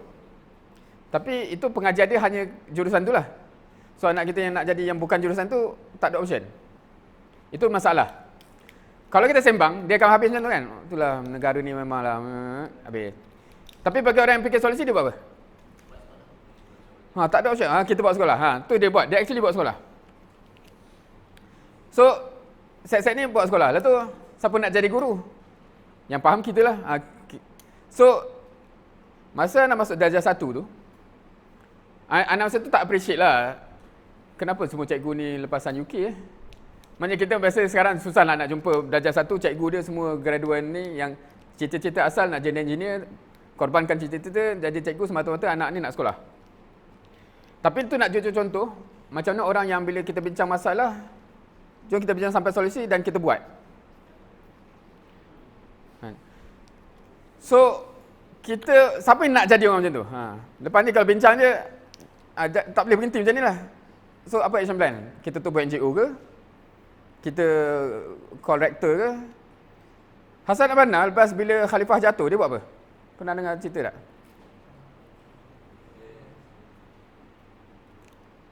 Dia masa tu umur 20-an, awal 20-an. Ke belasan lah? Rasanya awal 20-an. Masa Khalifah jatuh, dia jumpa Syekh Azhar. Pernah dengar cerita tak?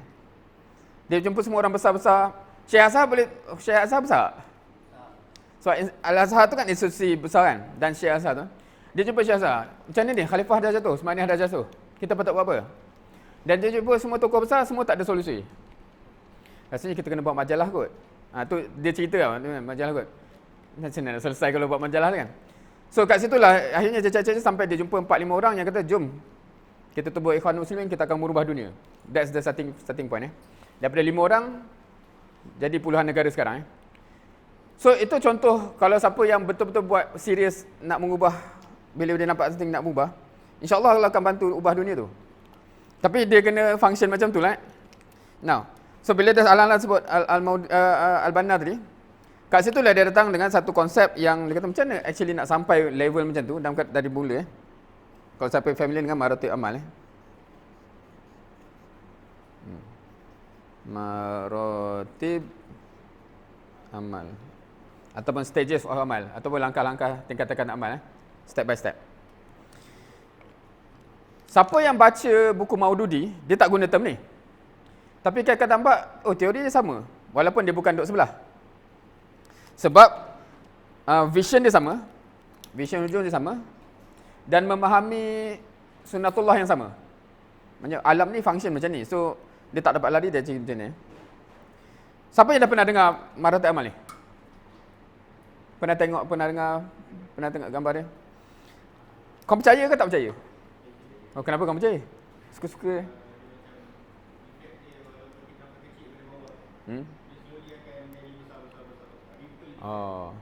So logical macam tu. Lagi? Now, tahu tak macam mana benda ni derived? Derived. Okey, siapa yang pernah baca tulisan Al-Banna Maratib Amal yang asal? Sebab sekarang ni dia dah jadi manifestasi, sebab yang asal dia salah satu dia ialah memerdekakan negara Islam.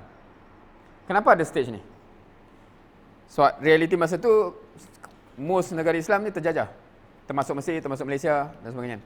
So dia memang one of the stage kalau betul nak sampai atas ni, semua negara ni kena merdeka dulu lah. So that's part of the action plan. Of course kita sekarang dah tak adalah namakan stage macam tu sebab dah merdeka kan. Tapi dia mafhum based on reality dan macam mana nak capai. Nak di oversimplify macam ni Okey, atas ni pernah dengar Rahmatan lil Alamin?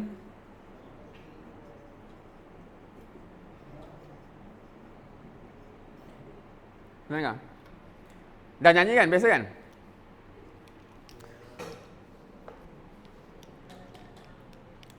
Macam mana Rahmatan lil Alamin nak tercapai? Apakah realiti yang akan menjamin rahmatan lil alamin. Kalau konsep besar. Ke tak masalah. Kalau anda cakap macam ni, setuju tak? Kalau semua manusia di atas muka bumi ini Muslim, maknanya practicing Muslim, dunia akan rahmat. Siapa setuju? Practicing Muslim. Jangan bayang Muslim sekarang. Muslim sepatutnya lah. Maknanya, tak ada orang berjenayah tak? Tak ada orang buat huru-hara, tak ada orang berjenayah. Hence, akan jadi rahmat satu alam, satu dunia. Yang menyebabkan dunia tak rahmat sebab ada penjenayah, ada perosak, ada tu lah. Faham? Now, tapi possible ke, hakikatnya possible ke semua orang jadi Islam? Okay. So, macam mana nak capai maqasid yang sama walaupun dia belum Muslim officially? Ada tak cara? Macam mana nak buatkan dia behave macam Muslim walaupun akidah dia tak Muslim? Faham behave macam Muslim tu maknanya dia tak adalah mendedah aurat melampau-lampau macam Jepun. So, apa yang macam Jepun?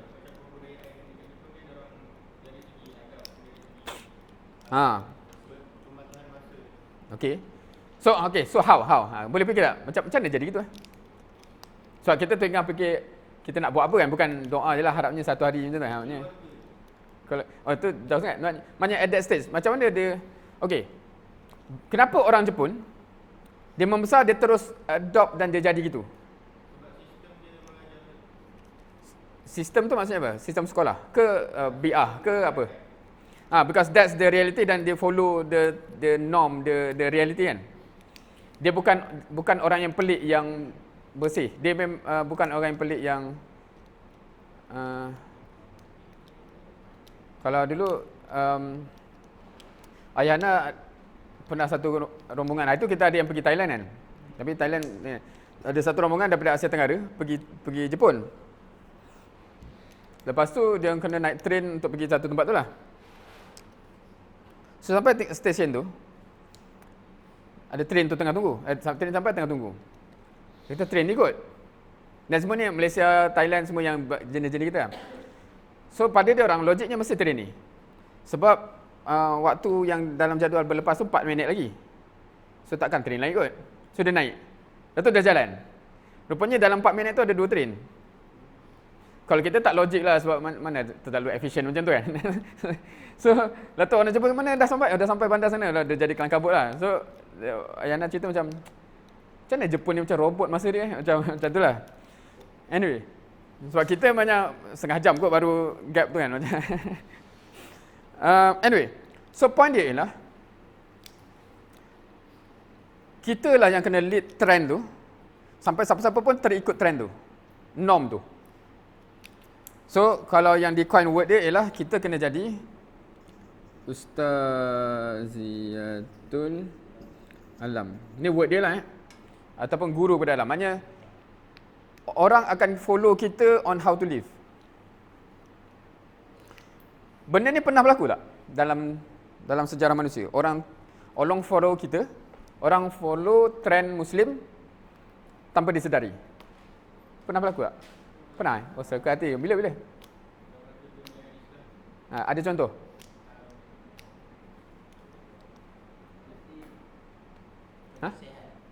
Kebersihan.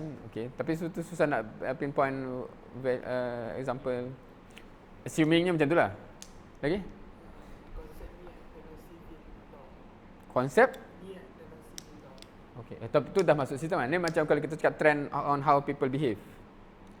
Sebab kalau kita menerajui ilmu-ilmu tu, I think dia tu ni.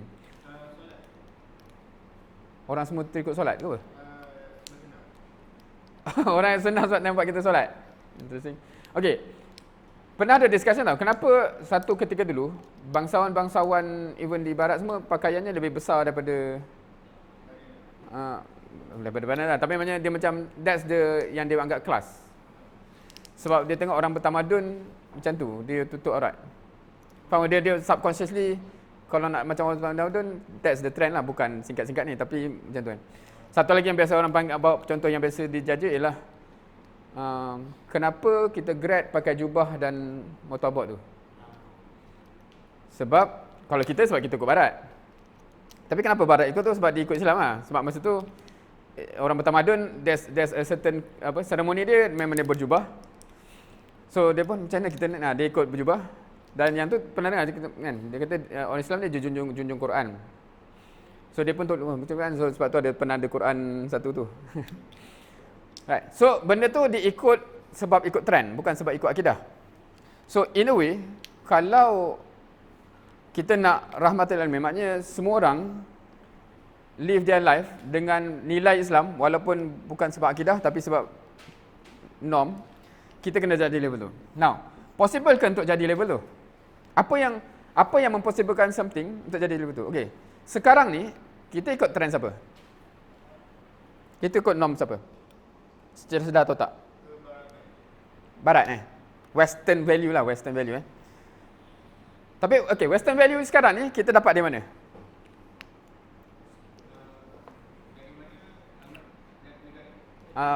Channel yang sampai kepada kita, yang kita absorb value tu. Media kan? Okay, biasanya kita cakap Western, biasanya kita akan cakap Hollywood dan sebagainya. Tapi boleh terima tak nak kata, kalau kita kata orang yang tengok K-pop sekarang pun dia absorb Western value? Sebab value yang tu bukan value Korean tau. Dia value Western. Faham ke kau cakap tu?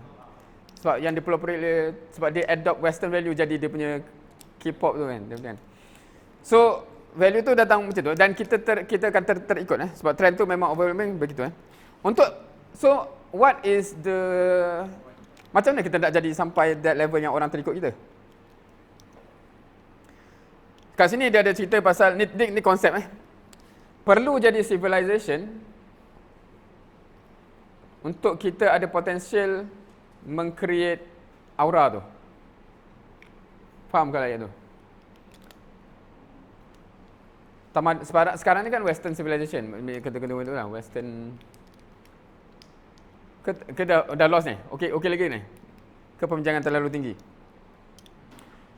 Okey, ni dia pendek kecil Untuk sampai civilization kena ada apa? So ada konsepnya ialah dia memerlukan a critical mass of human being. So kalau zaman sekarang dia anggap 1 billion tu minimum lah untuk become civilization. Adakah US boleh membentuk civilization on its own? US ada 1 bilion orang tak? Dia tak ada Dia separuh je daripada tu. Tapi Western civilization bukan US. US, Eropah, Korea, Jepun, Australia, apa semua, siapa-siapa yang adopt Western values So dia ada. Sebab tu dalam teori, siapa yang pernah baca buku yang teori-teori benda ni, dia kata Western civilization is on the way down. Akan ada yang ganti. Pernah baca tu? Teori dia siapa? China lagi. What is the candidate? Kalau kita kata ni qualification dia, China ada tak? Ada. Lagi? India ada tak? Islam ada tak?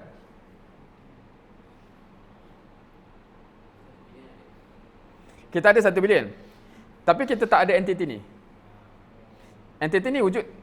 Entity ni in teori ada, in reality tak ada. Kita ada Malaysia, Bangladesh macam tu. Dia tak ada blok tu. So sebab tu kalau nak sampai sini kena jadi satu blok kena jadi satu real blok. Macam dulu khalifah tu satu real blok. Nak sampai benda tu, so dia jadi macam, so kalau semua negara aku nak hidup sendirilah, apa nak blok-blok pula, apa nak susah kau lah, kenapa nak susahkan aku kan? Takkan jadilah benda ni. So, macam mana satu negara tu nak own that vision kalau masyarakat dia betul macam tu, and hence dia pergi sampai ke situ lah. Kalau ni tak settle, jangan harap dan sebagainya. Boleh faham dia punya teori dia? If that is the case, siapa kat sini yang rasa macam aku punya jiwa dah jiwa ni? Maksudnya aku dengan Muslim yang lain, dalam negara lain, aku rasa kita satu tim. Ke siapa yang Bangla, Indon. Faham? That's the reality. So maksudnya kalau selagi kita macam tu, tak payah cakap lah satu umat tu. Kita tu sembang lah, itu sembang kan. Right? Now, untuk capai benda ni, ada tisu tak? Tadi macam ada tisu.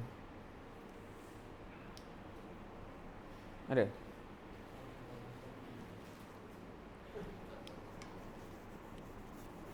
Untuk capai benda sebesar itu, Berapa orang yang kita perlukan? Berapa ramai orang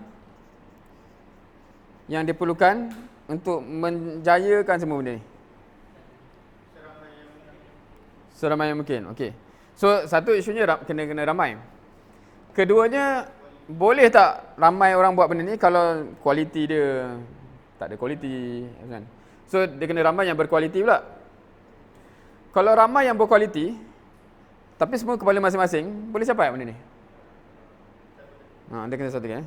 So, kalau dalam bahasa Arab dia kena macam atau berjamaah lah. So, dia ada 3 benda, tuan. Maknanya kita bukan, saya kata kita kualiti je, tak payah ramai. Tak, kalau nak betul benda ni, kena ramai. Tapi ramai yang tak ada kualiti, tak ada faedah juga. Dan kalau ramai orang yang power, tapi semua tak boleh, asyik nak gaduh je kan. Dia tak jadi. Dan boleh nampak tak, para sahabat, benda ni tiga-tiga settle. Sehebat-hebat Umar dan Abu Bakar yang sentiasa berlainan opinion tu, tapi dia settle benda ni. Boleh faham? So, kalau begitu, antum nak tak actually function benda ni, yang buat benda ni dalam kefahaman semua ni, hence antum kena jadi orang yang settle benda ni. Kita meramaikan, kita one of this, dan kita meramaikan lagi, kita memang jadi orang berkualiti dan membina kualiti orang lain, dan kita settle benda ni. Siapa yang rasa you buy into that concept dan idea?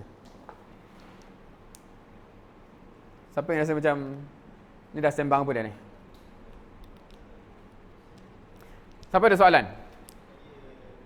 Buy in. Alright.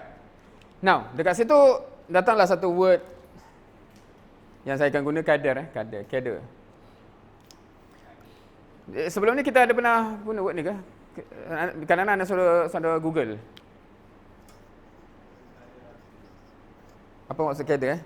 Kalau kita Google tu, salah satu definition dia ialah orang yang highly specialized, trained untuk mencapai misi yang besar, bla bla kan.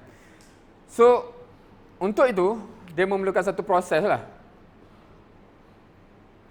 So, kalau normally kita guna word ni lah untuk proses tarbiyah. Ada grup-grup tertentu dalam dunia ni yang dia create sistem tarbiyah yang specifically objektif dia untuk create kader-kader ni yang ada benda ni supaya boleh capai benda ni. Most notable, grup yang Al-Banna start dan grup yang Al-Maududi start lah. Sebab grup tu yang berkembang. Bukan nak kata tak ada langsung yang lain, tapi itu satu dominant group yang kalau kita bincang benda-benda ni, dari buku-buku dia orang lah benda ni, konsepnya. So, siapa yang berminat, saya menginvite lah. Sebab, siapa yang minat, jom lah. Siapa masih berfikir, mohon fikir. Sebelum terlambat. Dan sebagainya. So, saya akan flash through je slide lepas ni. So, saya menginvite siapa-siapa yang berminat. Now, so, kena buat apa sekarang? Okay. Kat sini, sebab kita ada remaining, kita ada 50 minit. Kita kena buat apa? So, kena buat apa? Gambar mana tadi? Oh, itu ilustrasi sebenarnya. Okey, semua kita.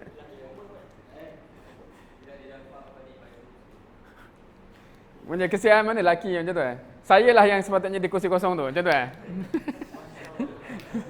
Tapi tu dah terlebih kuota. Dia kena ada dua kursi kosong. Apa kita kena buat? Sebab buat slide ni nak imbang lah, sebab aspek ada juga sister, so takkanlah semua slide pada tu kan. Tapi punya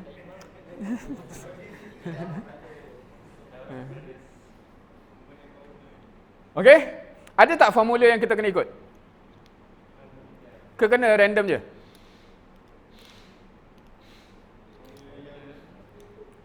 Formula ni? Lebih kecil sikit. Ni macam map dia kan. Tapi kita nak melangkah dari sini ke sini, ni ke sini, ada formula yang boleh digunakan. Ataupun, kenapa orang cari formula? Pernah tak buat tengok buku formula pelajar cemerlang? Kenapa formula tu jadi benda yang orang jual?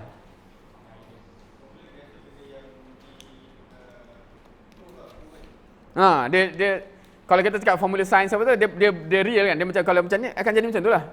Bahan ni campur bahan ni jadi bahan ni. Dia formula kan. So kalaulah betul ada formula, kita buat ni jadi macam ni, awak buat ni je, klik ni dapat 10,000. Tinggal nak buat je kan, dan dia jadi macam, oh, okey. Dalam Islam ni ada tak formula yang macam tu? Kau buat macam ni, jadi macam ni.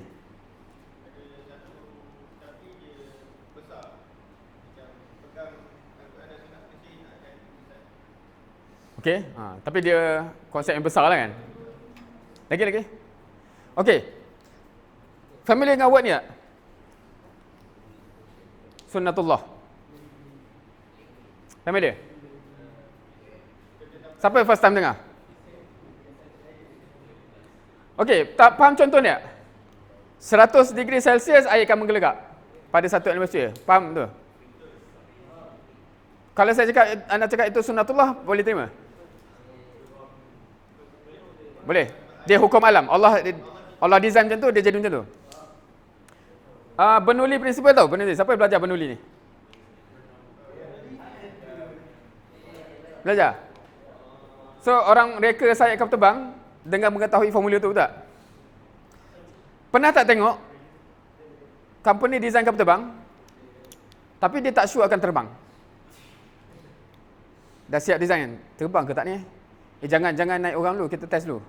Pernah ke dia macam insya-Allah terbang je? Okey, tu zaman sebelum formula tu ni sekarang ni maknanya once. Okey, itu dah jawapan dia lah. Maksudnya kalau kita tahu formula, kita comply dengan formula, dia akan jadi. Hukum alamnya begitu. Walaupun dari segi akidah kita tahulah Allah boleh je buat api tak panas, tapi secara normalnya dia akan jadi gitu kan. Ada hujah tak? Ada dalil tak sunnatullah ni tak berubah? Okey, akan berubah tak ni?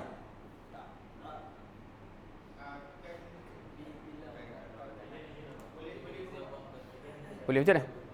Ni bukan, okey, kalau kita pergi atmosfer yang berbeza, temperature berbeza, tapi itu still rumus yang sama lah, maknanya sebab ni ialah pada satu atmosfer kan. Tapi itu masih hukum yang sama kan. Ada tak macam, apa pasal hari ni dah 200 degree tak menggelak lagi? Mungkin kurang zikir kot. Ada tak macam tu? Baca. itu banyak bukan nilai sebenar kan. Okey. Untuk manusia boleh hidup di dunia ni, memang Allah dah tetapkan hukum alam tu tak berubah lah. Kalau tak, dia memang kita tak boleh hidup lah. Hari ni 1 degree nak buat Maggi. Esok tak jadi Maggi kita ni sebab 500 pun tak menggelak lagi. Whatever lah dia punya kan. Familiar dengan dua ayat ni? Walan tajida li sunnatillahi tabdila. Falan tajida li sunnatillahi tabdila walan tajida li sunnatillahi tahwila. Pernah dengar ayat ni? Ayat ni kalau kata inilah dalil sunnatullah tak akan berubah. Setuju? Itu maksud ayat tu kan? Kamu tak akan jumpa pada sunnatullah tu perubahan. Perbezaan.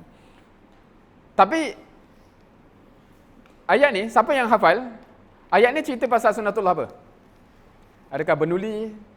Adakah suhu didih? Ataupun apa? Siapa perasan bila baca ayat tu cari tak? Oh, sebab takkan Allah cakap sunnatullah tak akan berubah tapi tak ada kaitan kan? Mesti ada cerita pasal sunnatullah. Siapa tahu? Kalau kita tengok ada yang cerita Fir'aun, ada cerita kehancuran Ahmad. So, perasan tak? Sunnatullah yang Allah cakap tu bukan pasal sains tulen tapi sains sosial. Faham? Maksudnya, sains sosial pun rupanya ada formula. Cuma nak cari dia susah. Sains tulen kita buat eksperimen. Falsafah. Okey. Kalau formula, dia boleh dibuktikan. Kalau makmal kan, contohnya kita buat ni jadi. Orang lain buat pun jadi. Dia when verified dan ulang tu jadi, itu kita boleh terima sebagai hukum lah sebab memang itu dia kan. Tapi dalam sains sosial, macam mana? Kita boleh eksperimen untuk tengok. Tapi apa yang susahnya social science untuk eksperimen? Satu, faktornya terlalu banyak. Emosi lah, satu faktor. Keduanya, ada isu etika. Kan kita kata, awak boleh tak duduk sebulan dalam kandang ni nak tengok jadi apa? Faham tak? Dia ethical issue. Walaupun pernah tak dengar yang orang buat eksperimen, dia letak pelajar dalam penjara lama tu? Yang dia assign satu grup jadi warden, satu grup jadi banduan. Jadi ni. Pernah tengok? Sebab dia buat movie tapi based on kisah sebenar. Sebab dia nak eksperimen lah.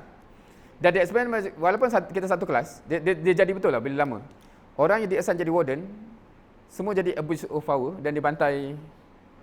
Maknanya dia jadi macam human nature. Kalau kita ada power, kita tend to abuse. Tapi eksperimen tu dia macam power lah sebenarnya, tapi dia ada etika sebab budak tu memang kena bantai betul. Dia jadi betul kan. Pernah Belkin eksperimen tak ingat. So sebab tu dia susah. Tapi kat mana kita nak tengok formula? Boleh dia cari tak? Sebab kalau macam tu, so macam mana nak tahu formula dia? Okay, the only way, in a way, kecuali kalau kita ada boleh tengok masa depan, ialah tengok ke belakang. So sebab tu kita akan cari dalam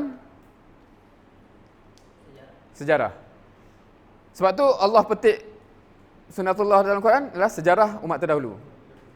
Allah kata tengok juga equation dia. Kalau ni contohnya, in the end for sure yang betul akan menang juga. Tapi dia akan melalui suffering banyak ni. That's hukum alam, so expect that lah. You tak boleh nak dah hukum alam macam tu. You kalau nak berdakwah, you akan suffer dulu. Okey. Adakah semua orang berdakwah akan suffer dulu dan kemudian menang? Ada tak pendakwah yang suffer mati? Ada kan? Para nabi pun ada, umat Nabi Muhammad, sahabat pun ada kan? So maksudnya that's part of the equation lah. So kita tak boleh nak anggap semua kita akan tengok kemenangan kan. Sebabnya ada orang yang akan suffer dan dia habis dengan suffer kan. Tapi okey. So kita akan cuba mencari sunatullah. Okey, kita akan run through benda ni dalam masa yang berbaki ni. Tapi boleh faham tak? Mood kita ialah kita nak cari apa formula dia. Dan mood kita ialah kalau kita tahu formula tu aku nak buat. Supaya kita dapat buat tu kita dapat hasil dia. Boleh eh? So kita akan beri kepada 1 2 3 4 adalah 10 11 formula yang kita nak cari eh. Anda akan bentangkan event dia. Antum cuba coin out apa formula dia. Sebut tahu wahyu pertama berlaku kat mana? Soalan dia, kenapa Nabi berada kat situ? Dan apakah formula agaknya daripada mengetahui benda tu?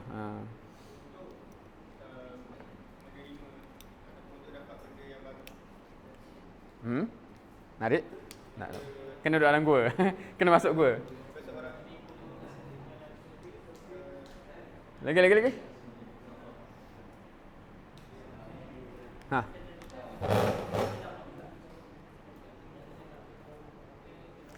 Okey, yang ni semua catat sebab kita nanti semua antum akan ada list formulanya. Datuk nak tahu sepanjang semua formula ni berapa banyak yang cuma bertekad untuk aku akan implement formula ni dalam hidup aku. Tapi first kita nak cari dulu formula dia kan. Ada yang boleh detect. Okey, first kenapa Nabi berada kat situ? Sebab itu bukan rumah dia kan.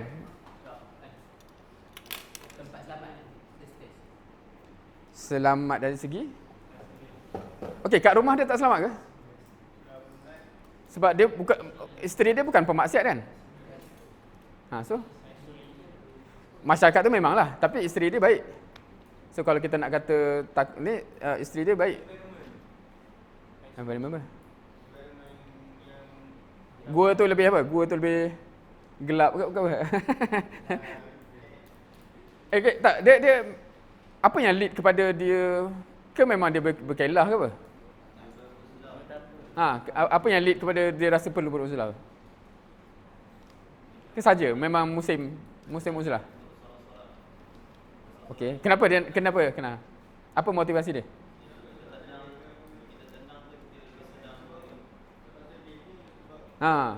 What leads to that? Kenapa nak mencari kenapa nak, kalau word lain, kenapa nak berkhalwat dengan Allah? Biasa orang guna word kan? Oh tak tahu bukan ke benda yang biasa orang sebut antara benda-benda. Okey, Nabi Muhammad SAW, dia dah sampai a point yang memang dia concern dan rasa serabut dengan umat dia. Tapi dia tak ada solution. Faham tak macam tu? Ke tak faham ayat ni? Nabi Muhammad SAW dah memang macam mana? Dia concern pasal umat tu bukan concern yang macam kita concern sembang tu. Tapi dia tak ada dia tak tahu macam mana lah nak solve benda ni. Dan the only thing yang dia think ialah kita kena, sebab dia memang dah ada akidah Allah tu kan. Faham kan? Sebab orang dia bukanlah tak tahu Allah tu, cumanya dia syirik apa semua kan, dia bagi tambah benda lain. So dia berkhalwat kat situ So kat situlah Allah pilih untuk turun wahyu pertama. Now, Kalau anda post this ni, untuk dan wahyu utama tu adalah jawapan yang menjawab keperluan Nabi tu. Dan pembuka dakwah. Untuk jawapan tu berkesan, orang tu kena ada desire nak jawapan tu dulu.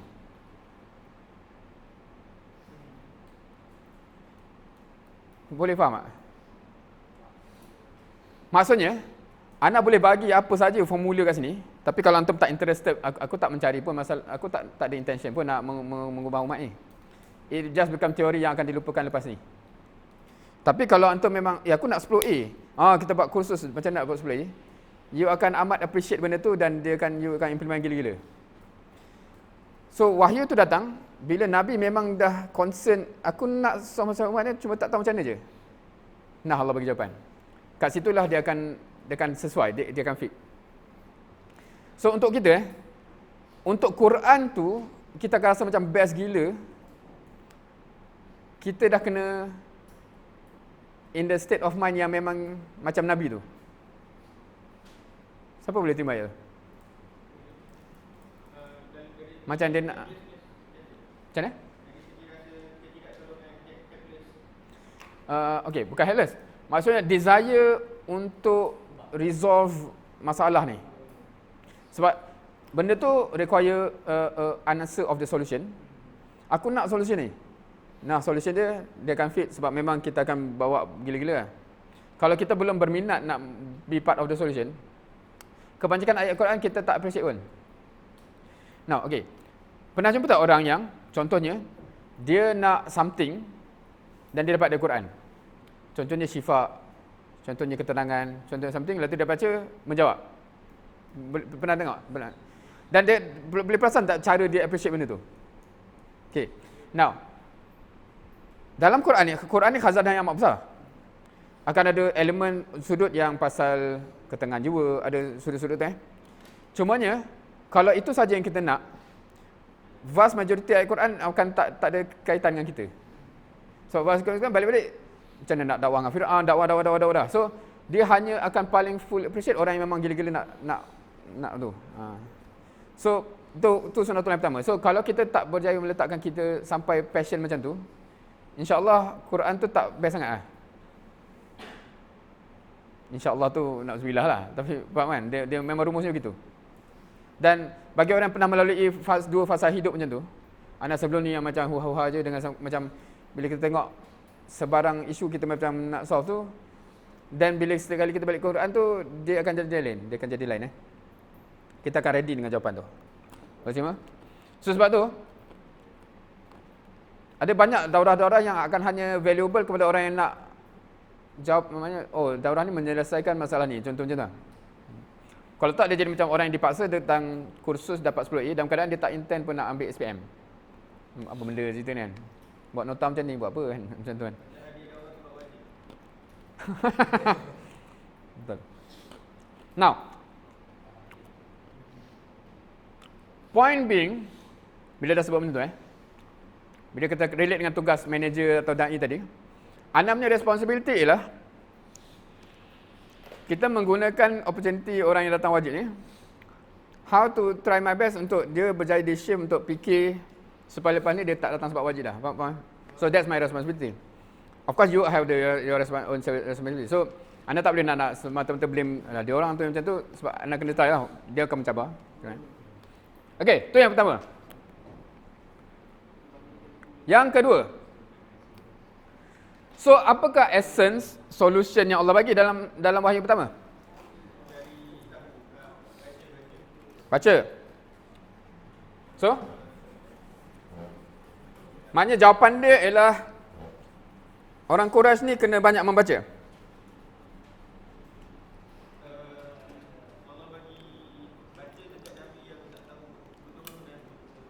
Okey, true. Ni anak nak cakap dalam konteks premis awal tadi, society ni rosak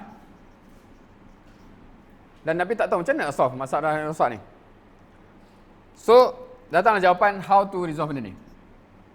Tu yang nak tanya tu. Kalau kita baca, maksudnya kita kena ajar, maknanya Nabi lepas tu dia ajarlah orang Quraisy, tolonglah belajar baca. Kau ni masalah lah sikit. Betul huruf ni macam ni kan. Tu ke?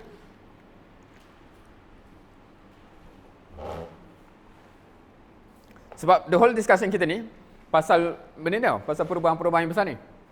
So kita cuba cari formula within that ni. Anda tak deny hakikat pasal Nabi apa semua tu. Tapi ni kita cakap pasal apa formula untuk perubahan dunia ni. Dan untuk kita jadi saksi yang semua dah, semua cerita besar ni dalam education. Okey. Setiap benda yang tuan-tuan fikir, cuba litmus test. Litmus test tahu kan litmus test? Litmus test ni kalau maknanya kita test kalau tu jawapan dia, mesti Nabi buat. Okey. Satu teori contoh. Oh, semua orang kena banyak baca. Cuba cari dalam sirah, Nabi pulun suruh orang Quraisy membaca. Kalau tak macam, oh mungkin tu bukan jawapan dia. Sebab for sure Nabi buat dah apa jawapan tu? Awareness apa? Okey, tapi kalau kita cakap tu kat mana? Kat mana? Sebab baca ke sebab apa? Maksudnya dalam wahyu tu, kat mana wahyu tu? Oh, inilah package dia yang jawab semua benda ni.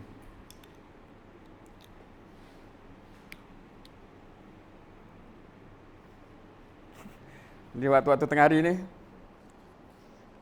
di tenaga-tenaga terakhir ni dah berdiri pun tak boleh ni, kena setajam lah. Push up ke, bagi darah mengalir satu apa. Tanya ni, macam mana nak bagi darah kena buat plank ke, kena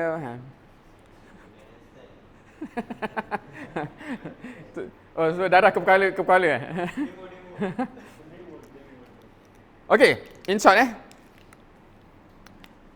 Okey. Dalam bab ni anda suka men-trigger tau. Contoh okey, wahyu pertama berapa ayat? 5. Iqra bismi rabbikal ladzi khalaq, khalaqal insana min 'alaq, iqra wa rabbukal akram allazi 'allama bil qalam, 'allamal insana ma lam ya'lam. Right? Kalau anda buat analogi macam ni andai kata ada exam kata, okey, aku bagi 5 ayat, extract poin penting. So, anda cedok kat sini, anda buat cerita. Ni jawapan saya. Dapat berapa markah kak? Banyak ke sikit? Faham tak analogi ni? Sebab kita ambil Iqra dengan Iqra, lepas tu kita buat cerita, yang lain ni apa?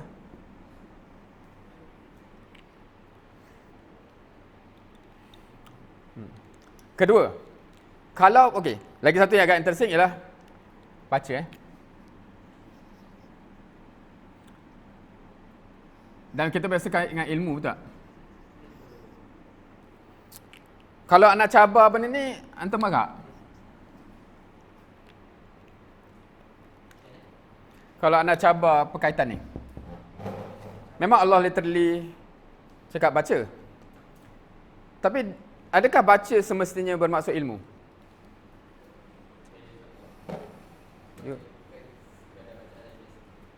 Bukan?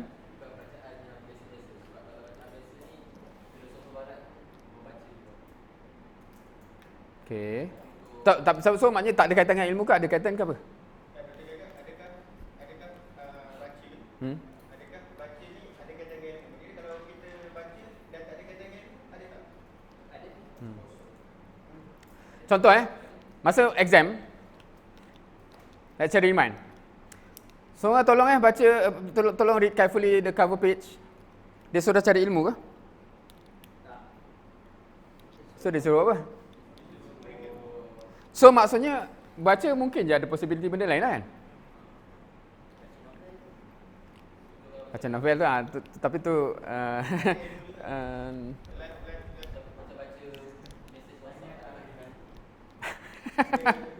okey, yang tu first nak kena penting ke tak baca WhatsApp tu kan. Tapi sebab yang tadi tu macam ada kepentingan lecturer tu suruh baca tu, ataupun ayah kita bagi gadget yang baru kan. Sebelum nak guna baca manual dulu, dia suruh cari ilmu ke? Now, hakikatnya anda berani cakap macam ni, hakikatnya Iqra sebab okey. Tu satu sebelum kita simpulkan. Kedua, Nabi tak tahu baca, betul? Kalau betul baca tu amat penting, Confirm lepas tu Nabi terus belajar baca sampai pandai baca. Bila Nabi belajar baca sampai pandai baca?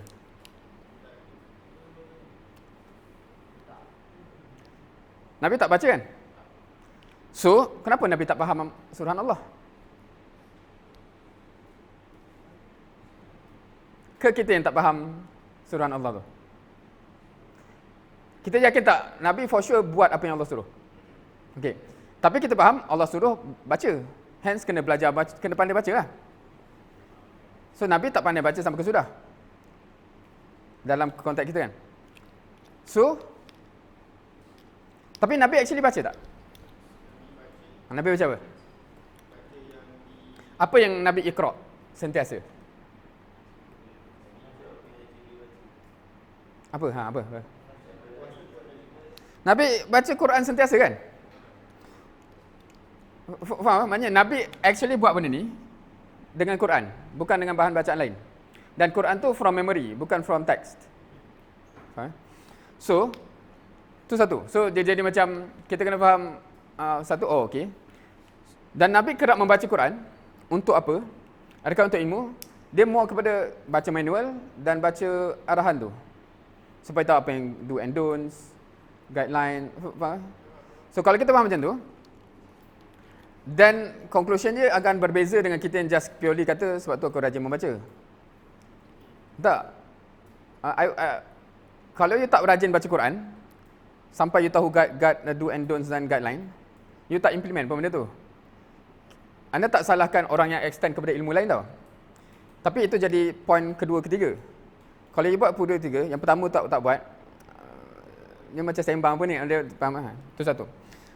Tu pasal iqra'. Tapi selain daripada ni apa?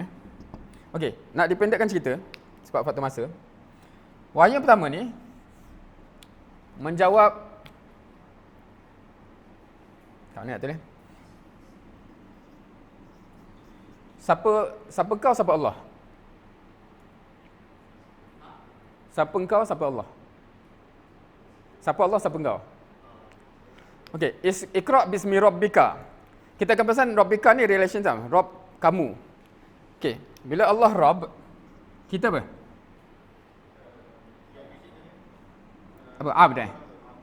Hamba. Rabbikal ladzi khalaq. Bila Allah Khaliq, kita makhluk. Makhluk ada waw ke? Iqra' bismi rabbikal ladzi khalaq, khalaqal insana min 'alaq. Iqra' bismi rabbikal ladzi khalaq. Okey, khalaqal insana min 'alaq. Apa point dia kat situ?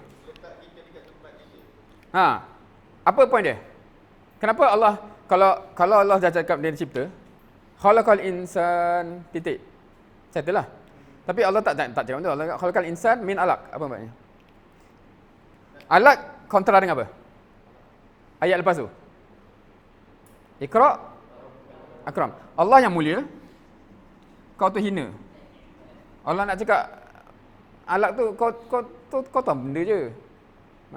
Lepas tu Iqra' wa rabbukal akram allazi 'allama bil qalam. Allah yang ajar, kita diajar. Lepas tu Allah yang tahu, kita ni tak tahu. Faham tak? Ini akidah yang turun first sekali. Kau ni siapa? Kau nak lawan ni kau siapa? Macam tu. Dia macam put us in place. Dan pembuktian, kalau kata betul ke ni point dia, pembuktian dia bukan dalam wahyu pertama. Cuba baca ayat lepas wahyu pertama tu. Lepas 5 ayat, lepas tu? Bukan. Dalam surah yang sama. Sambungan daripada 5 ayat tu. Ayat ke-6? Kalla. Allah cakap memang dia ni rosak. Kenapa? Ar-ra'au staghna. Dia rasa dia cukup. Dia rasa dia boleh fikir sendiri lah. Itu punca. Tak, kau kena sedar kau tak tahu. Maksudnya selagi mana umat kita rasa saya boleh fikir sendirilah macam nak hidup. Kenapa nak ajar-ajar saya ni kan? Itu punca masyarakat rosak. Tak, kau tu siapa? Kau memang tak kerti fikir. Faham kan? Bukan berbanding kita, dengan banding Allah lah. Maknanya bila Allah cakap something, kau tak tahu. Kau tu hina. Dengarlah. Faham? So that's permulaan wahyu yang amat kritikal sebab settle benda ni, semua Quran akan diabsorb dengan proper sebab kita tahu ni siapa yang cakap dengan kita ni. Tapi bila semua orang, sebab tu anda suka post soalan ni normally bila kita cakap pasal akidah, kita akan anggap tauhid tu paling penting. Bukan nak kata tak penting. Tapi kenapa wahyu tauhid tak turun dulu? Qul huwallahu ahad, Allahus samad. Kenapa ayat ni turun dulu? Of course semua Quran penting tau. Jangan kata ada yang tak penting. Tapi first key dia, orang tu kena sedari dulu. Baru cerita pasal Allah tu Esa. Sebab boleh bayang tak kalau orang tak sedari, dia boleh je menyembang Allah tu Esa bla bla, tapi dia masih tak sedari. Dia first ingat kau sedari sikit kau tu siapa. Baru lepas tu settle cerita. Bila ayat turun je, kita akan terima. Kita tak persoal kenapa pula nak macam ni dan sebagainya. So itu essence yang pertama. So kita kadang-kadang cuba skip benda ni tau. Pernah perasan tak orang yang tak sedar diri, dia rasa dia boleh fikir sendiri, lepas tu kita balun dengan dalil, faham tak? Kau tak tahu kalau Allah cakap ni, tapi dia masih maknanya kunci dia kita skip. Kita tak settlekan dulu. Sedar lagi ni. Kau tahu tak kita ni macam tu So that's the very first ini Now, kita baru formula yang kedua kan. Boleh faham tak benda-benda ni? Sebab kalau kita tak tahu dengan tahu, cara kita plan tu akan jadi lain. Kunci orang, perubahan orang kat mana? Selagi mana dia rasa ceramah agama tu just nasihat yang boleh ataupun ayat Quran tu dia tak sedar diri kan. Okey. Yang seterusnya, wahyu yang kedua, ketiga. Okey, anda letak macam ni sebab ada perbahasan tentang wahyu kedua yang mana satu, ketiga mana satu. So anda packagekan terus. Tapi ini salah satu dah betul dah. Salah satu daripada Muzammil ke Mudassir. Tapi apakah amalan sebelum beban yang berat? Ni surah apa? Boleh agak? Bukan. Muzammil. Okey. Ya ayyuhan muzammil, qum al-laila illa qalilah nisfahu auzan alaihi wa betul? Inna sanulki alaika qaulan sakila. So kamu akan berhadapan dengan responsibility yang berat ni. So kena settle benda ni dulu. Benda tu apa? Qiyam. So siapa yang terima formula ni, lepas ni malas qiyam dia jadi pelik. Bukan? Saya memang nak jadi da'i, nak pikul beban yang berat. Allah cakap dari awal lagi dengan Nabi, formula dia awal-awal lagi. Sebelum nak pikul benda berat, qiyam dulu. Siapa, okey. Qiyam yang Allah suruh masa wahyu ni, terbayang tak? Qiyam jenis macam mana yang Allah suruh dalam wahyu ni? Qumil laila illa qalila apa? Bangun malam illa qalila maksud? Bangun malam kecuali sikit. Maksudnya apa? Maknanya kalau malam panjang ni, bangun kecuali sikit. Tu first option. Siapa yang pernah qiyam macam tu? Malam berapa jam? So 90% aku qiyam, 10% aku tidur. Gila lah. Okay, next option. Nisfahu, apa? Separuh. Siapa yang pernah qiyam separuh malam? Berapa jam tu? Okay, yang tu pun gila lah. Lepas tu option ketiga apa? Nisfahu, awin, kusminhu kali apa? Kurang sikit. Okay, 1/3 malam lah, 1/3. Qiyam 1/3, tidur 2/3. Siapa yang pernah? Ke 2/3 pun gila kak. Lepas tu yang lepas pula? Naikkan sikit, 2/3. Siapa yang pernah? 2/3. Okey, lepas tu terus inna sanulki kan. Perasan tak option dia hanya ada majority malam, separuh, 2/3, 1/3 roughly kan. Dan masa ayat ni wujud, ayat ni turun, dia wajib. Siapa rasa kalau kita jadi sahabat masa tu kita boleh survive? Sebab the only option yang Allah bagi, bangun almost sepanjang malam. Ni daily tau, daily.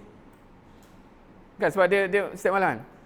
Sebab tu dan okey, kenapa kita tak perlu buat benda ni? Kenapa tak wajib? Pernah tahu tak? Sebab ayat last dah turun. Nanti cuba baca tengok ayat Muzammil, ayat last, ayat yang memansuhkan kewajipan tu. Allah tahu kamu ni sibuk mencari rezeki apa semua tu kan. So antum tengok So kewajipan dia telah dinasahkan. Tapi formula dia adalah kenapa sahabat dulu power? Sebab dia train dengan diwajibkan qiyam gila-gila over time period sebelum dimansuhkan. Sebab dia power. Kita konon-konon nak dakwah, qiyam jarang-jarang. Tentu kan? Dan qiyam dia pun bukan kat jalan. Sebab tu masa ayat last tu Allah kata Allah tahu kamu banyak terlepas semua kan. Maknanya sahabat pun taklah mampu full macam tu. Okey, tu yang kedua. Yang ketiga, ni dah formula ketiga kan. Formula keempat, kita nak cuba sebelum habis ni. Okey, ya ayyuhal mudassir pula. Ana labelkan dia sebagai package dakwah. Apa dia? Kum fa'anzir maksudnya bangun, bagi peringatan, bagi amaran. Okey, tu first, bagi peringatan. Lepas tu wa rabbaka fakabbir. Siapa faham ayat tu? Wa rabbaka fakabbir. By the way, ni poin sampingan Siapa yang pernah dengar pasal wa rabbaka fakabbir ni dalam pembincangan pasal palindrom? Pernah tak? Tak pernah tak? Palindrom tahu palindrom? Benda yang kita spell dua arah tu sama. Bukan pendulum. Rabbaka fakabbir. Kalau terbalikkan pun jadi sama. Macam Habibah. Tapi kalau word mudah lagi. Bob, Rizka dia sama kan. Tapi satu ayat susah. Cuba buat satu ayat yang baca benda-benda sama. Tu dia kata untuk mukjizat dalam Quran ni ada beberapa tempat yang macam ni yang macam boleh ke orang buat. Now, okey, tu pasal mukjizat lah. Tapi okey, apa beza kabbara rabbak dengan rabbaka fakabbir? Apa beza? Fakabbara rabbak, maka besarkanlah Tuhan kamu. Ni sorry lah kalau grammar tu tunggal kan, tapi just nak tunjuk beza susunan tu beza kan. Besarkanlah Tuhan kamu dengan wa rabbaka fakabbir. Tuhan kamulah yang kamu besarkan. Apa beza dia?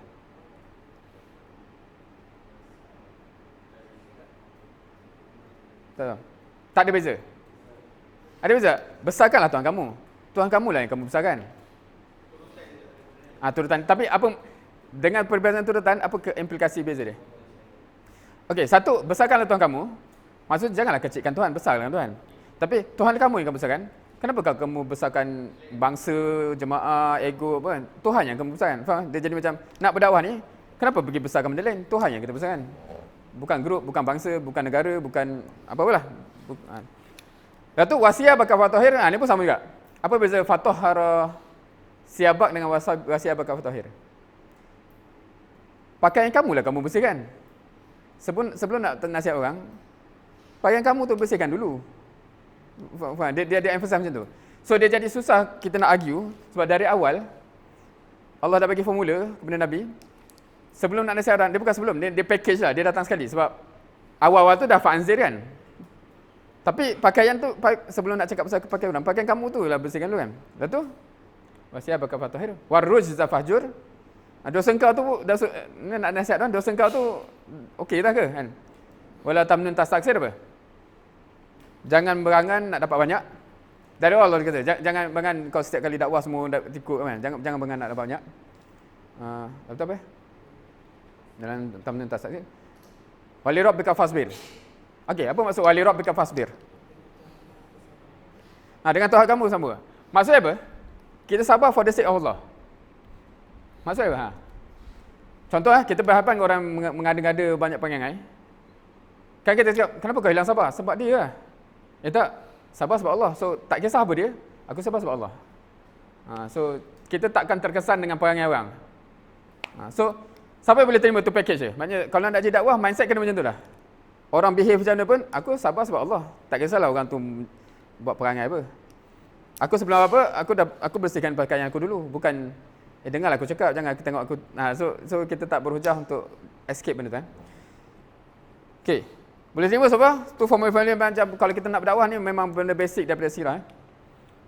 Okey. Yang tadi, ini dah settle Ni sebab kita dah bincang tadi. Kita punya credibility sepatutnya speak for itself. Right? Kalau kita masih ada tercalar macam nak improve lah. Macam nak improve, make sure lepas ni tak ada benda yang kita menyebabkan disebabkan insiden tu lah dia memang tak nak dengar dengan dakwah kita. Okey, bukan sahabat, harapnya jelas Okey, hijrah. Apa poin kat sini? Apa formula yang kita boleh dapat daripada hijrah dan ada clue dah kat situ? Bukan? Kan? Ada clue kat situ. Ada word kat situ. Dari sisi strategi.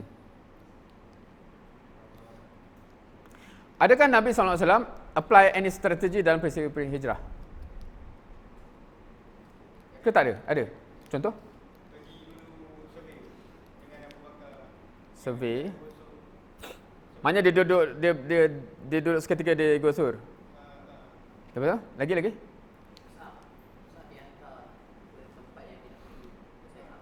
Okey. Tapi tu strategi ke sana. Ni strategi journey tu. Ambil jalan jauh. Ambil jalan bukanlah semata jauh. Maknanya jalan yang bukan biasa, bukan kebiasaan jalan. So kita akan pasal macam bila dia keluar, of course ada cerita yang dipertikaikan sama ada Ali tidur tak tidur tu kan. Lepas tu tak straight tapi ke Gua Sur dulu.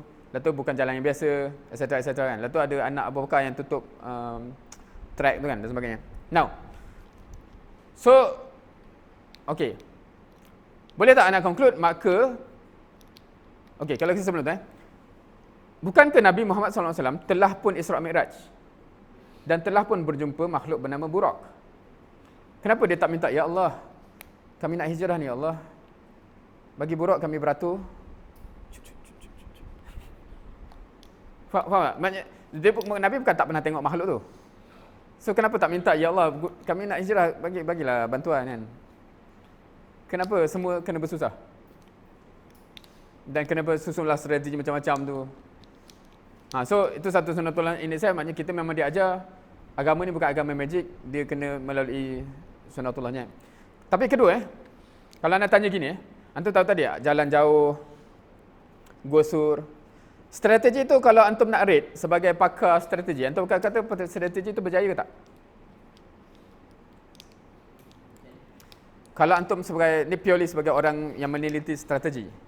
Tengok Nabi buat strategi jalan ni, pit stop kat Gua Sur, bla bla bla. Strategi Nabi itu berjaya ke tak? Sebab sebelum tu Nabi ada hantar Mus'ab tadi untuk bagi masyarakat dekat Madinah dia dah. Okey, itu pasal apa yang jadi kat Madinah. Ni strategi untuk lalu jalan ni. Dia tak lalu jalan tapi jalan ni. Itu contoh satu strategi. Okey, kalau kita berjaya, apakah kejayaan dia? Saya kata yang Takkan ada orang expect kan? ada rasa satu dia punya waktu tu memang tengah wanted. Orang tengah cari Nabi. So dia dapat escape kan? Dari segi keselamatan dia Tapi ada orang dapat kejar. ada. So strategi tu berjaya.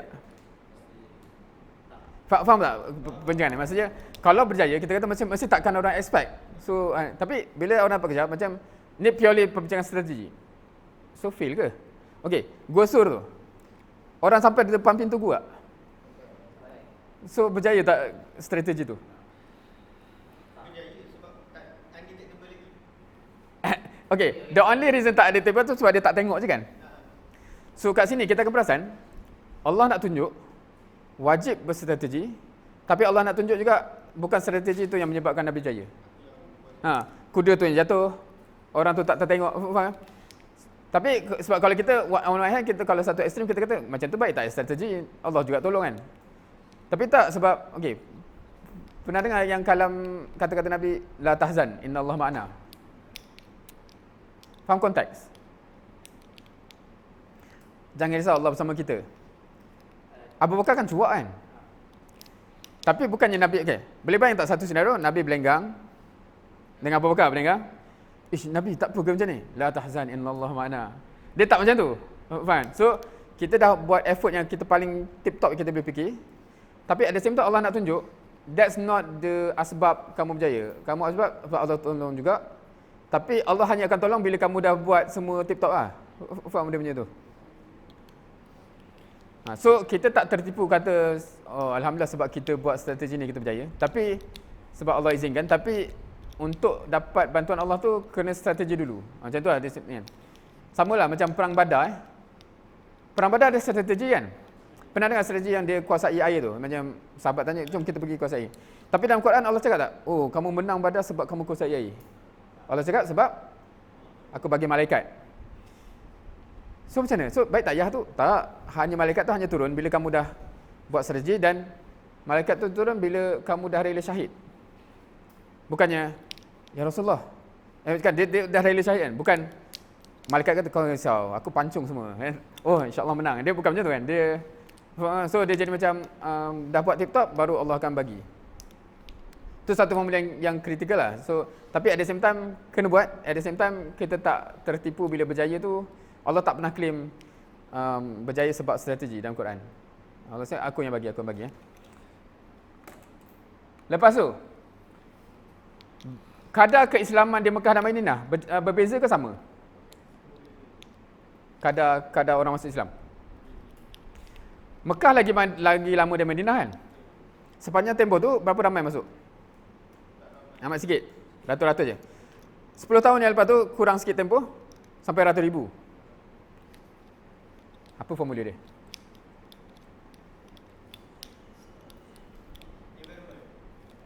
Environment. Lagi? Expand sikit. Maksudnya apa? Environment tu datang dari mana?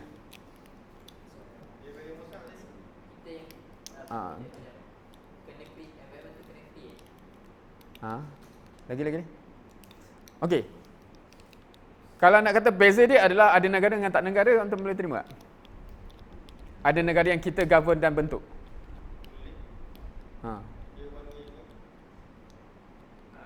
So Madinah tu Nabi yang corak, Nabi yang bentuk, dan kita actually ada kuasa untuk bentuk how we want. So dalam kerangka ni, sebab tu memang mana-mana negara Islam yang faham benda ni, negara tu akan dia jadi one of the milestone, tapi dia bukan isu kuasa. Ada orang buat analogi macam ni kalau cakap pasal saksi tadi kan. Pernah tengok iklan sabun? Sabun basuh baju. Kalau dia satu benda kita tengok billboard. Sabun, kau bukan guna sabun apa? Top. Tak kisahlah top. Ada yang guna lain? Daya ke apa kan? Katalah top. Okey, sabun top membersih dengan berkesan. Sejauh mana keimanan kau? Okey. Lalu tu iklan kat TV. Tengok baju ni. Letak kicap. Satu dengan sabun top, satu dengan sabun X. Masuk. Berapa tinggi keimanan? Mungkin naik sikit. Kita pergi kafe, kita pergi kafe ni, ada kat pintu tu, apa ni kicap? Jangan bang, sabun top. Lepas tu bersih. Itu yakin 100%. Faham? Semua benda yang teori Islam bila direalitikan, insya-Allah ada kalau faham teori early adopters tu, ada orang yang boleh meyakini dengan teori dan hujah Quran. Ada orang yang bila benda tu jadi depan mata baru yakin. So kalau kita nak Islam ni berkembang, memang nak tak nak dia kena lalu fasa, kena ada negara tu. Dan kita faham negara dalam konteks tu lah. Negara iklan sabun. Faham? Kalau ada negara tapi datang negara tu lah kotor semua, tu benda kan. Faham? Seterusnya kita ada berapa lagi? Okey, pasal perang, kenapa perang ni ada yang dah faham kan?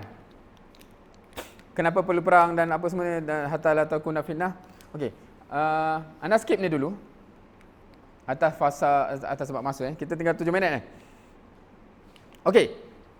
Siapa tahu bila Rom dan Parsi jatuh ke tangan Islam? Lama ke tak lama sangat lepas Nabi wafat? Tak sangat. Zaman apa? Umar. Okey. Siapa pernah fikir secara logik? Okey, masa Nabi, kau cuba bayang, kalau baca sirah Nabi SAW, kau bayang dia punya senario macam mana? Maksudnya dia punya society dia, teknologi dia kan. Bayangkan, okey dia ada kuda, dia ada ni kan. Bayangkan Rom ketika tu. Dia civilization yang besar. Lepas beberapa tahun, tiba-tiba macam ni, kalahkan macam tu. Logik tak?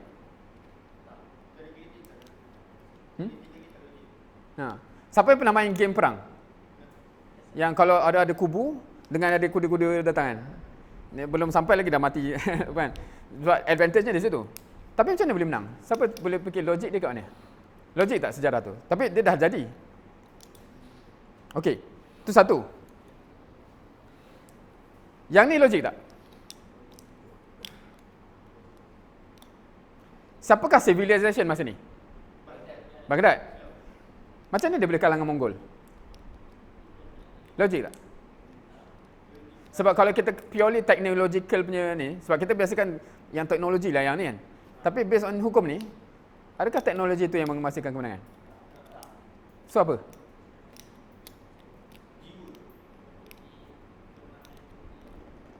Secara umum sebab benda ni agak interesting sebab dia both side. Bukan kita kata tak apa Islam tak kuat pun lemah pun menang. Tak, Islam kalah juga. Dia kalau teori yang kita orang dengar dulu dia nak mudah ingat, dia kata macam ni.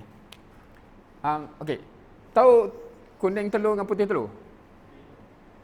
Apa relationship dia? Dalam satu telur yang sama.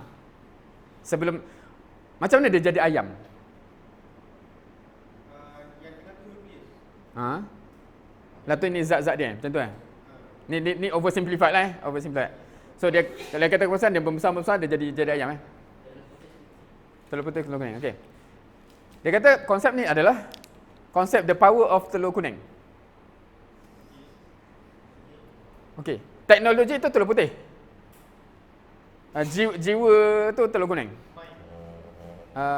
Macam soul kot, soul jiwa. Okey. Mongol ni siapa yang bersemangat jihad, siapa yang tak ada semangat jihad dalam kes ni? Mongol tu lah yang macam ni. Umat Islam ni dah walaupun teknologi hebat tapi dah tak nak mati lah pasal. Yang kisah sebaliknya tadi tu, Rom dengan Parsi tu, dia orang yang dah berbunda, kita yang semangat jihad. So, point dia ialah, kalau kita perlulah teknologi lah, apa semua ilmu ni, itu telur putih yang penting. Tapi kalau kita telur kuning tu kita abaikan, sebenarnya kita sembang je lah. Faham? Bukan kita kata tak payah ada telur putih.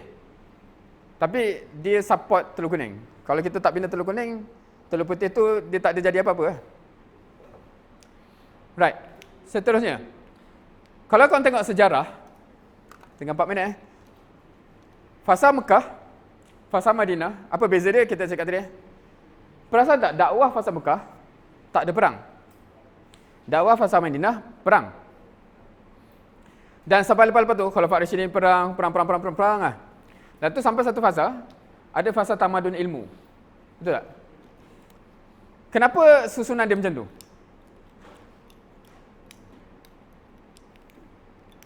Apa logik dia?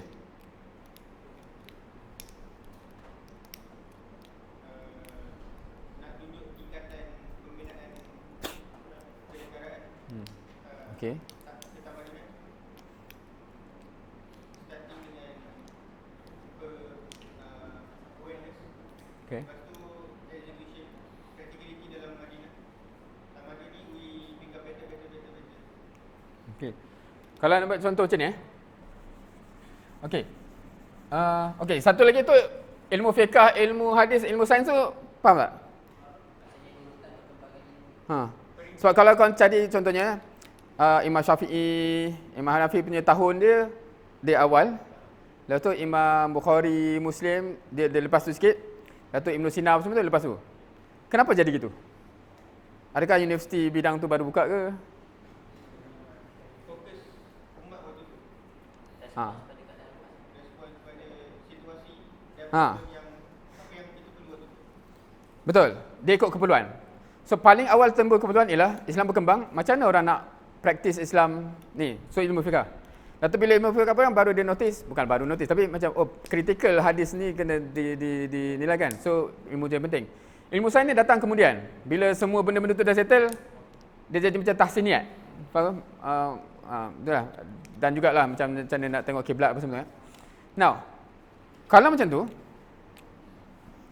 ada sampel tak fasa orang di fasa? Okey. Sebab kita dah terlajak masa dah pukul 12. So siapa yang memang ada kekangan dipersilakan. Tapi ni nak cuba habiskan lagi 2 slide ni. Siapa figure fasa Mekah yang memang hidup fasa Mekah sahaja? Maknanya dia syahid sebelum hijrah. Sumayyah, okey. Sumayyah dan keluarga dia kan. Sumayyah Yasir kan. Siapa figure yang hanya fasa Madinah onwards? Maknanya dia bukan sahabat masa Mekah. Tahu? Muaz masuk masa bila?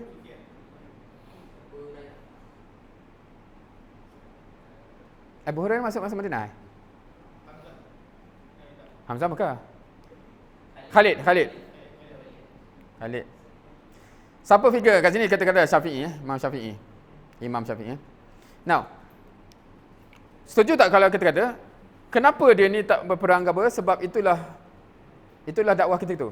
Itulah Islam kita tu. Nabi asyik kata sabar. Kenapa Khalid ni sibuk perang? Sebab itulah dakwah kita tu. Sebab ada sahabat yang Dia lalu dua-dua, maknanya Abu Bakar masa ni macam ni, masa ni macam ni kan. Tapi ini kita senang ambil contoh ni. Imam Syafi'i sebab itulah keperluan dakwah masa tu. Based on that, kalaulah Imam Syafi'i hidup zaman ni, dia akan menimba ilmu ke dia akan berperang? Dia akan berperang. Kau setuju? Kalau kita punya husnuzon memang dia buat kerana keperluan, dia akan ikut keperluan kan? Siapa kat sini willing untuk macam tu? Keperluan, tanya, keperluan dakwah apa? Oh, tu kan? Aku buat tu lah. Tapi tak minat.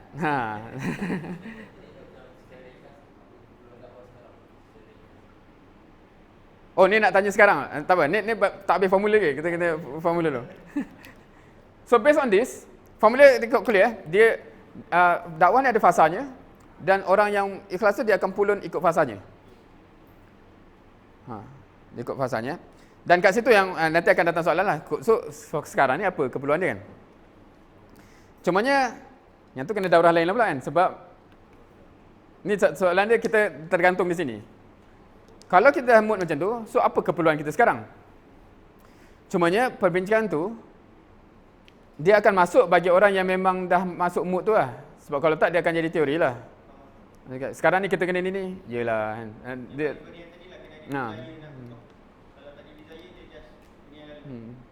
betul.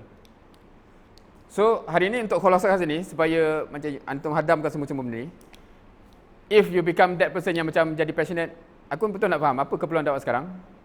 Memang aku kena jadi buat usrah ke, jadi muwajih ke, kena jadi influencer ke, apa-apa, dan kita akan drill down benda tu. Dan insyaAllah, whatever conclusion tu akan jadi benda yang kita passionate lah. Dia bukan jadi, kenapa Dr. Saifuddin suruh saya buat ni kan? Dia bukan jadi gitu lah. Wallahu alam, 2 minit.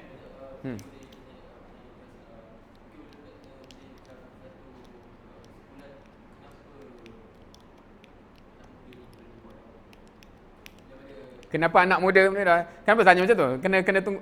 Kenapa, apa beza anak muda dengan tu?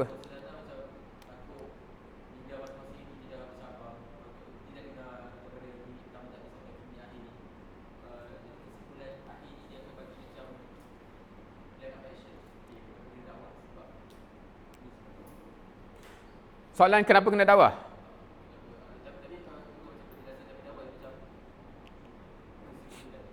Kalau jawapan paling mudah, nak tergolong dekat sini memang kena dakwah. Itu jawapan paling mudah. Maknanya kalau tak, you bukan part of umat wasatah lah. Ke tak menjawab? Tak suka? Lagi apa?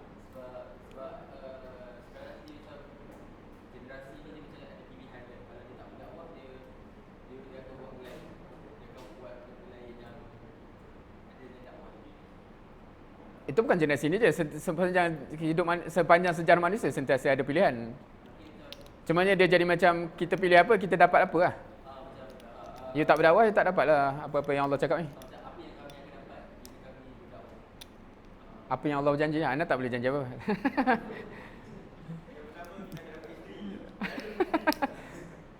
Tak, okay, sebab nak cuba faham anda punya. Okay, ni komen jujur Bila kita start tanya, kita sebagai student, kita macam as if meletakkan benda tu sebagai benda yang real tau. Bukan nak kata student tak real. Tapi kalau anda faham sepanjang sejarah manusia, macam okay, sahabat ada yang tanya tak macam tu. Saya sebagai petani, ke dia macam itu kerja mencari rezeki. Maksudnya dia itu life lah. Tapi you now bukan Muslim yang memahami mission ni. Dia macam as a Muslim lah ni. Dia bukan as. Kita tak faham?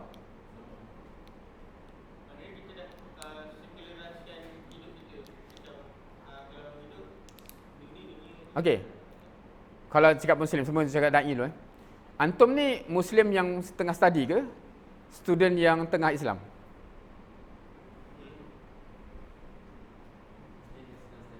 Muslim study. Maksudnya dia just an action and now, yang sebenarnya kalau anda terpaksa pilih benda lain, mak kata tak yalah tolong ni, benda tu just secondary kan. Yang tak boleh digugah tu Muslim. Bukan macam mana saya nak jadi Muslim sebagai student Soalannya macam Islam, okey masa student bolehlah kompromi sikit Islam ni. Dia ada soalan tu ada imply macam tu kalau kita fikir macam tu. So, kalau pula sebagai seorang Muslim saya faham saya kena dakwah. Saya Muslim pendakwah yang student ke saya student yang sedang menjadi Muslim pendakwah? Maknanya our primary identity tu. Benda ni dia akan kalau berteori ni satu hal lah, tapi kalau antum dah start jadi gitu, antum hanya akan nampak yang mana dulu tau. Macam dia jadi macam saya ni Muslim yang pendakwah, macam mana saya nak still jaga study saya Dia bukan, saya ni student yang sibuk, macam mana nak ada dakwah Faham tak benda tu? Benda tu dia akan take a mindset shift lah.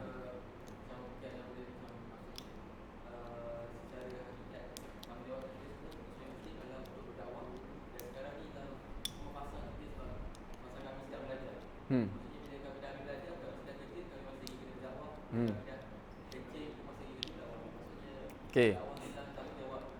Hakiki lah.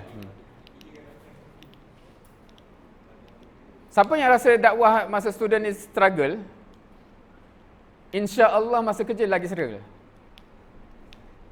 Siapa yang anggap kerja tu lebih lepak dari study? Tak tahulah kalau ada kejayaan macam tu. Saya memang kerja-kerjaan yang lepak macam tu kan. Itu satu hal lah. Tapi kebanyakan kerja dia memang ada demand performance apa tu. You will be tekan tau untuk perform. So, terimalah hakikat itu. Dan kalau you ada vision untuk dakwah ni jadi identiti kekal, you kena envision aku nak perform dengan dakwah ni all out dalam kesibukan kerja ni. Now zaman yang kuranglah sibuk ni, dia akan perubahan mindset tu akan berlaku macam tu lah. Sebab kalau macam ni, dulu anda pernah, sebab ada satu sekolah ni dia ada program latihan kadir doa ni. First time anda dijemput bagi ceramah kat situ, aku kata, oh menarik nama program ni, latihan kadir doa. Dia ada kadir dengan doa lagi. Itu soalan yang menarik daripada seorang student tu, dia kata, bang, macam mana nak masuk universiti ni, saya nak masih mengekalkan akhlak apa semua. Okey, intention tu macam baik lah. Tapi macam anda macam confused, bukankah ni latihan kadir doa? Bukankah sepatutnya macam mana nak menggegarkan APT dengan dakwah itu? Faham dia punya mindset tu macam mana nak survive. Yang lagi menarik bukan macam nak survive continue dakwah. Macam nak survive supaya aku tak hilang Islam. Macam bukan, faham kan? Anda tak memperkecilkan benda tu. Tapi macam kita ni macam terlalu, level kita fikir ni terlalu seolahnya macam bukan ofensif nak bawa Islam sampai menggegar orang lain yang kena takut kan. Jahilah tu kena takut, aku nak gegar. Kita macam susahlah nak jaga Islam ni, tak tahu boleh survive ke tak. Dia macam tu kan. So I rasa kita kena elevate beyond that lah. Itu satu. Sebab benda ni mindset tau. But once kita anggap benda tu that's the thing, benda tu jadi benda yang tu jadi just part of life. Tak tahulah menjawab ke tak soalan. Sebab kalau kenapa kena dakwah tu, I rasa dia soalan yang tak sepatutnya ada. Kalau Ana lah, bukan tak sepatutnya. Kita kena pancung daripada student apa semua. Sebab dia more kepada soalan macam ni. Kalau aku nak masuk syurga, kena dakwah tak? Macam tu. Sebab syurga tu ultimate kan. Dia jadi macam regardless of kita kerja, pencen, kedemang kerja lagi, cari kerja, menganggur, whatever. Tu hakikat kehidupan. Tapi syurga tu by hook by crook kena juga kan. So tak maaf lah kalau tak mengadres kan. Yang lain okey? Boleh terima? So of course lepas ni Raya Haji. Lepas tu tak tahulah berapa, mungkin kalau ada minggu tu sempat untuk lekok pembincangan apa semua. Feel free untuk ponder bincang apa semua, sebab rasanya the critical point tu ialah sampai jiwa tu rasa macam dia lock in dengan dia convince sebab benda tu yang akan mengubah the rest of the lah. Anda suka anda pernah tanya dah sebelum ni kan, kenapa tasbih kafarah? Sebelum kita tasbih kafarah ni. Ke tak pernah? Kenapa kita baca tasbih kafarah? Kalau tak jawapan kita tak tasbih kafarah ni je. Ada dalil tak tasbih kafarah? Tasbih kafarah. Oh, betul ni hufaz pun tak tahu ni. Ke sebab ngantuk dan jam ni. Okey. Kalau antum cari hadis tasbih kafarah, salah satu hadis tu bila Nabi habis khutbah dia baca subhanakallahumma bihamdik. Terus sahabat tanya, "Ya Rasulullah, apa ni?" Kenapa dia tanya? Sebab dia dah tahu lah ni eksklusif untuk Rasulullah ke, kita patut, kan? Dan Nabi jawab lah, ni sebagai kafarah kepada sepanjang majlis tadi. Hence nama kafarah tu, penghapus dosa. Poin yang nak bawa kat sini adalah, sahabat bila dia tak sure, dia terus tanya. So nak bawa mood tu lah. Maksudnya lepas ni kalau terfikir balik, jap, betul ke tu, betul ke tu? Jangan simpan. Dia tanya sebab bila kadang-kadang lepas tu jawab, dia terus clear je. Kita simpan tu yang jadi macam, jadi makin serabut tu. Right? So take that ni, jangan simpan. Kalau ada apa, terus tanya. Ada kesempatan insyaAllah. From our side dan siapa-siapa yang ni, yang berjiwa ni, insyaAllah kita always willing untuk address apa-apa yang perlu dijawab lah.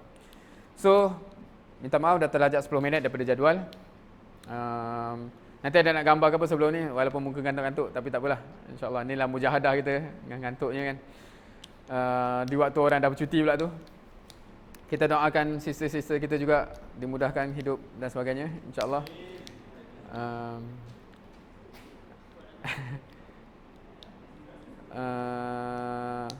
Kertas tak sempat nak ni. So, kertas tu boleh sambung di bilik. Okey, tugas untuk hantar kertas ni, snap, post dalam grup Usrah masing-masing. grup apa-apa yang grup yang antum biasa grup Usrah, antum ada grup masing-masing ke? Dia satu grup besar tu je.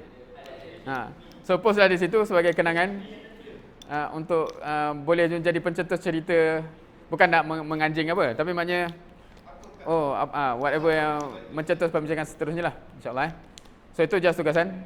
Anda tak suruh post kat social media pun, tapi kalau nak boleh, Instagram pun boleh. Tapi yang wajibnya di grup Usrah lah, supaya mencetus perbincangan lanjutan. Subhanak, kita tangguh dengan tasbih kafarah dan suratul Asr.